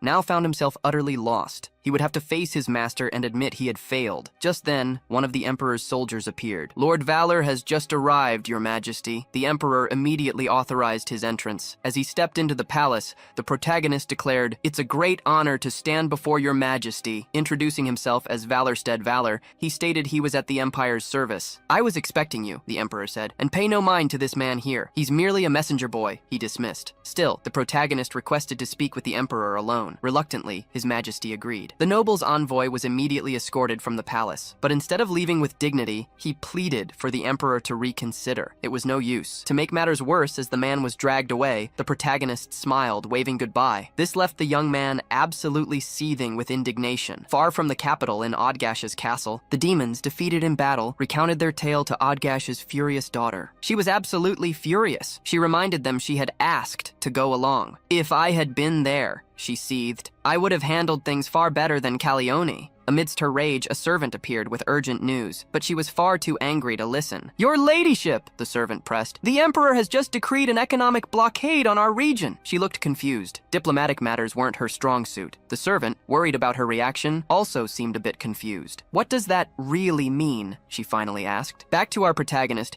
he's finally alone with the emperor. Han Jae-woo remarks that looking at the capital's prosperous scenery, he can't help but feel the magnificent achievements of his majesty. He almost feels worthy of having stepped foot here, but the emperor tells him to set aside formalities. The emperor thinks that in the short time since Valor entered politics, he's managed to use Kaimars's daughter to soften anti-demon sentiment in crucial regions. He even turned them into allies. So he concludes that Valor is here for a reason too, and he wants to know what it is. However, he believes Valor is merely a mouse facing a predator, probably thinking he can win everything with mere words. Yet, in his arrogance, the emperor doesn't believe he'll be outmaneuvered by a newly appointed hero. So, he asks our protagonist, "What do you really want to say?" In response, our protagonist humbly asks that the economic blockade on Roserant be transferred to the domain of Odgash, the Demon King. The emperor wants to know what he'd gain from this, as a simple friendship treaty with the Rose Kingdom doesn't seem like enough. What's more, he claims that ancient Black Widow, Roland, is not of his interest. However, the protagonist asserts that she will do everything His Majesty orders. He reveals a document to the emperor, which immediately piques His Majesty's curiosity. The document states that Roland herself has agreed to pay 10,000 florins annually. Not only that, but the emperor asks our protagonist, is there any proof this document is authentic? Han Jae-woo explains that Odgash is currently the most despised villain on the entire continent. So if the emperor blocks the Demon King's domain, he'll be praised by the entire world. The emperor admits that Calione is indeed intriguing. But even so, he believes there isn't enough justification, claiming that politics isn't a game of emotion. An irritated Valor thinks to himself, the emperor didn't say that when Roserant was blocked just because Roland refused to pay tribute. But then he speaks again. Odgash perished in the recent Great War. His followers are now preparing to declare war on the demonic dragon. The seeds of conflict haven't been uprooted, and the empire's citizens are terrified. Therefore, it's time to make a decision. The emperor comments that Valor certainly has the gift of words. He could convince him of anything. Han Jae-woo thanks him, but internally knows he has no such gift. In truth, he possesses a convincing ability. Valor states his desire is simply to repay His Majesty's grace with a small token of loyalty. However, this infuriates the emperor. He declares he would never be fooled by such sweet, comforting lies. He then demands, does Valor dare test the patience of the one who rules this entire continent? Immediately after, he orders his guards to remove Valor from his sight. Our protagonist doesn't understand how this happened, wondering, why is the emperor doing this all of a sudden? Sometime later, at Roland's party, Calione feels awkward, watching her servants eat heartily while she's the only one not enjoying herself. Even the emperor is having a blast, declaring he's never had such a pleasant conversation as he had with Lord Valor. Our protagonist himself can't quite understand the emperor's sudden change of heart, but the emperor declares that from now on, Valor can call him uncle. He won't accept any more formal titles. Han Jae-woo decides to play along, calling him uncle. The emperor beams, saying it's much better this way, far more pleasant to his ears. Outside, the servant who who was expelled from the palace, is absolutely seething with envy, seeing the emperor so close to valor. He rages, claiming this position should be his. He simply can't comprehend how valor succeeded where he failed. Suddenly, one of his allies speaks up, asking, "Why kidnap Valpurgis?" Another hooded figure chimes in, warning that it's far too dangerous, suggesting they consider other options. But the leader of the conspirators retorts that it's not out of the question. If they don't do what needs to be done, their entire family could be ruined. So he insists they act cautiously, yet precisely. Back with our protagonist, he finally retreats to his room, utterly exhausted. Calione remarks that's what happens when you drink everything offered to you. Han Jae-woo chuckles, calling it socializing. He claims that in his day, he could handle 7 rounds of drinks, but now he just wants to rest. However, Kubalt calls him almost immediately, saying something terrible has happened. Our protagonist, groaning about a headache, tries to hang up, but Kubalt insists it's no time for jokes. "It's about Valpurgis," he warns, urging Valor to take the situation seriously. At that exact moment, in Odgash Castle, the Demon King's daughter declares there's no time for hesitation. She wants to avenge her father immediately. She is Margaret von Tash, and she swears that to avenge her father, she'll devour even the demonic dragon itself if she has to. She commands all warriors fit for battle to prepare for war. She orders them to train intensely without rest until everyone is ready. As soon as possible, she wants to head to Gross Glockner. The princess's servant suggests it might be better not to act so rashly. He explains that the emperor has already declared an economic blockade there, and recently Valpurgis even brought Saint Margaret back to life. Furthermore, the blockade on Roserant has been lifted, so Roland won't stay silent either, which only makes things worse for them. Therefore, he urges them to act cautiously when executing their plans. However, Margaret von Tash remains unconvinced, declaring that nothing will stand in her way, especially not the weak. Meanwhile, Valpurgis finds herself trapped. "Why are you doing this?" she demands of her captors. The conspirator reveals their intention. "We aim to persuade the emperor." He boasts about their fortress. "It has an iron defense surrounded by the lake. Even if the Bayerns attack, they'll struggle to bring it down." Ultimately, he concludes, there's no way our plan can fail. Valpurgis scoffs, calling them idiots for believing mere gates can protect them. Annoyed, the enemy snaps, "Silence! You're far too noisy for a hostage." "Are you waiting for that bastard Valor?" he sneers. The mere thought of the humiliation Valor inflicted on him fills him with even greater fury. Valpurgis retorts, "You'll face even greater humiliation once I'm free." "There's nothing you can do in your current state," the enemy counters. "You're all alone!" Suddenly, another conspirator bursts in, alerting them to an invasion. Outside, the protagonist group has already surrounded the area. Hexax reports, "All units, except Piffenheim, who's on a special mission, have gathered. We can attack at any moment." Even Kururak asks if he should join in. "Quiet, everyone," the protagonist commands. "Our mission is to rescue Valpurgis and annihilate Ritter. They've crossed every line imaginable." He adds, "I was willing to ignore them if they'd just stayed quiet. But now, I'll see this hunt through to the very end." With that, they storm the location. The protagonist tells Hexax, "I'll take this side, you go the other way." Kururak begs to go with his master, but Hexax interjects, "Actually, we're going together." Even the protagonist tells Kururak to go with Hexax and assist her. Kururak doesn't like the idea at all. He's terrified of Hexax. Han Jae-woo sighs, "I don't have time to deal with cowards. We need to act fast." Inside the captivity chamber, the captors watch the action unfold outside, but the lead conspirator is filled with hatred as he catches sight of the protagonist. He still craves his revenge. He grabs a sword. "Just imagining what I'll do when I find him. It fills me with satisfaction," he mutters. With that, he charges directly towards his opponent. The leader of the Ritters tells the others not to let their ally go into battle alone. Meanwhile, Valpurgis realizes the protagonist has arrived to rescue her. She thinks to herself, "He always rescues me." She remembers that ever since they met, he has always been by her side. But now, she's filled with rage at her own powerlessness. Valpurgis begins to tremble with fury, and through her rage, the pillar she's tied to starts to crack. Elsewhere, Ritter thinks to himself, "Everything was going according to plan until that servant interfered. I should have gone to the capital myself." Suddenly he hears a noise and is startled. Not only that, but he realizes the Countess of Bayerns has freed herself. He wonders, how did the paladin break through the reinforced barrier? But believing she can't fight without a sword, he feels confident enough to attack first. However, he's caught completely by surprise. Valpurgis not only counterattacks, but in doing so, shatters her opponent's sword. Ritter is worried, but he insists he won't lose this fight. In his arrogance, he takes a brutal right hook to the chin. He even loses a tooth in the process. Valpurgis declares, "I can't keep depending on others forever." She intends to finish off the enemy on her own. Ritter tries to argue, but can barely speak. All he manages to stammer is that he wasn't even part of this plan. Valpurgis simply says she doesn't care. But before she can attack, Ritter screams, "Monster! It's very rude to call a lady a monster," Valpurgis retorts. Suddenly she spots something approaching. A real monster arrives on the scene. Ritter cackles. "My monster has finally awakened. Now one monster will face another." He calls the brute Igor and commands him to protect him. Back with the protagonist, he asks, "Am I going the right way?" "Yes," Kubalt replies. "I'm observing through the familiars right now, and someone named Igor just appeared there." Igor is the human weapon they've been developing, he explains. He's the same one who caused that mass massacre at Ritter's castle. A truly brutal creature. Han Jae-woo frowns. That's not part of the game's original story. Just then, a voice calls out, "Valor stead valor!" The protagonist thanks Kubalt for the information, but says he has to hang up to deal with something. The conspirator from the Ritter family approaches. "Finally," he snarls, "I'll have my revenge." But as he provokes the protagonist, he fails to notice that his rear is completely unprotected. Instantly, a shadow summoned by the protagonist strikes him on the head. He's knocked out cold, face planting into the ground. Han Jae-woo mutters, "What a waste of time, I need to hurry." Back with Igor, he attacks the paladin. Valpurgis defends herself in her own unique way. She deftly dodges his attacks, using her superior speed to her advantage. Then, she senses something familiar about Igor. "Were you the one responsible for ambushing and dragging me here?" she questions. "Regardless," she declares, "as a member of the Walpurga convent,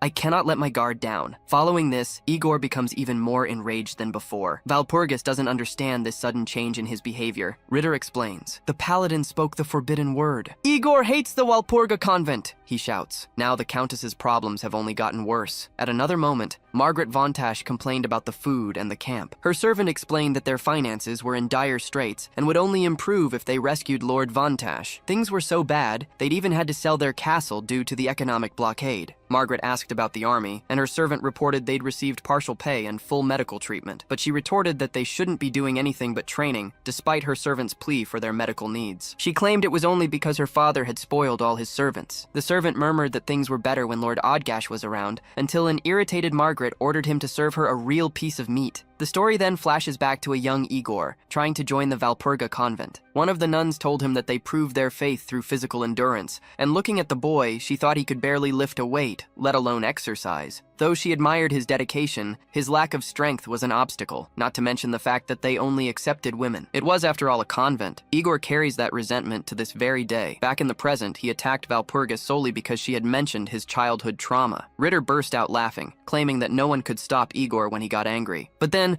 Ritter himself became a target for also mentioning the convent's name. Valpurgis didn't understand why he hated the convent so much, but it was clear that his fists carried a deep sadness. Realizing she couldn't just dodge forever, she counterattacked, clashing her fists against his. Igor felt the force of her blow, which only fueled his rage further. He remembered his past, the nun's words repeating in his mind, and how he had resolved to train to become stronger. But due to the intense training regimen, he started losing more and more hair. A mark was left on his body, but in a way, he gained an enviable physique. Valpurgis attacked her opponent's abdomen, but couldn't inflict any damage. Then she struck his face, realizing she'd found a weak spot. After knocking him out, she declared that when Igor's fists no longer hesitated, she would face him again. However, seeing the fortress trembling, Walpurgis wondered if she had overdone it in the fight. Back to the protagonist, he also felt the tremors, wondering if it was an earthquake. Suddenly, the ceiling above him collapsed, nearly crushing him, but he quickly used his magic sword, slicing through the stones before they could hit him. However, the fall of so much heavy material destroyed a good portion of the castle. His path was blocked, but the protagonist declared he had no time for this. Just then, Kubalt called him, saying Valpurgis was fine, but the location she was in was not. He sent a bat to serve as a guide, telling him to rescue his friend and get out of there fast. Meanwhile, Valpurgis believed Valor must be on his way and needed to find him quickly. After all, she wanted to tell him what she couldn't the last time. In that moment of distraction, a stone nearly hit her head, but just then, the protagonist arrived, cutting the stone in half. Valpurgis was overjoyed to see him again. Despite the perilous situation, the protagonist felt the same. However, he saw a fallen enemy and asked who it was. Kubalt's bat urgently interjected that they didn't have time for this. The place was about to collapse. So they ran, and Walpurgis was surprised that such a big guy could fit into a small glove. The protagonist had stored Igor in his inventory, unwilling to leave him behind. Though he didn't say it, Walpurgis knew that Lord Valor had a big heart. In the midst of their escape, she declared that she had something to reveal to him. Han Jae-woo suggested they could wait until they were safe, but the Countess insisted it was important. She then revealed that Walpurgis wasn't her real name. Her true name was Chartier. The protagonist remarked that it was a beautiful name, but then realized they might not escape in time. Val also noticed this, but was immediately hit by the collapsing debris. Han Jae-woo tried to do something about it, but he was also struck. The bat grew worried, but the protagonist announced he wasn't dead. Despite the ceiling collapsing, he had narrowly escaped, and so had Walpurgis. Both of them realized they were okay. Hexax approached, and the protagonist exclaimed that she had arrived at the perfect time. He then used her wings to fly away, trying to hold Walpurgis's hand. Just as Hexax stated that the entire place would collapse completely in 5 seconds, the protagonist desperately tried to pull her out of there as quickly as possible, but Walpurgis was having trouble holding his hand. Soon, the entire castle caved in, and a massive cloud of dust engulfed the area. However, everyone managed to get out in time. Not only that, but by revealing her true name to the protagonist, her affection for him had increased dramatically.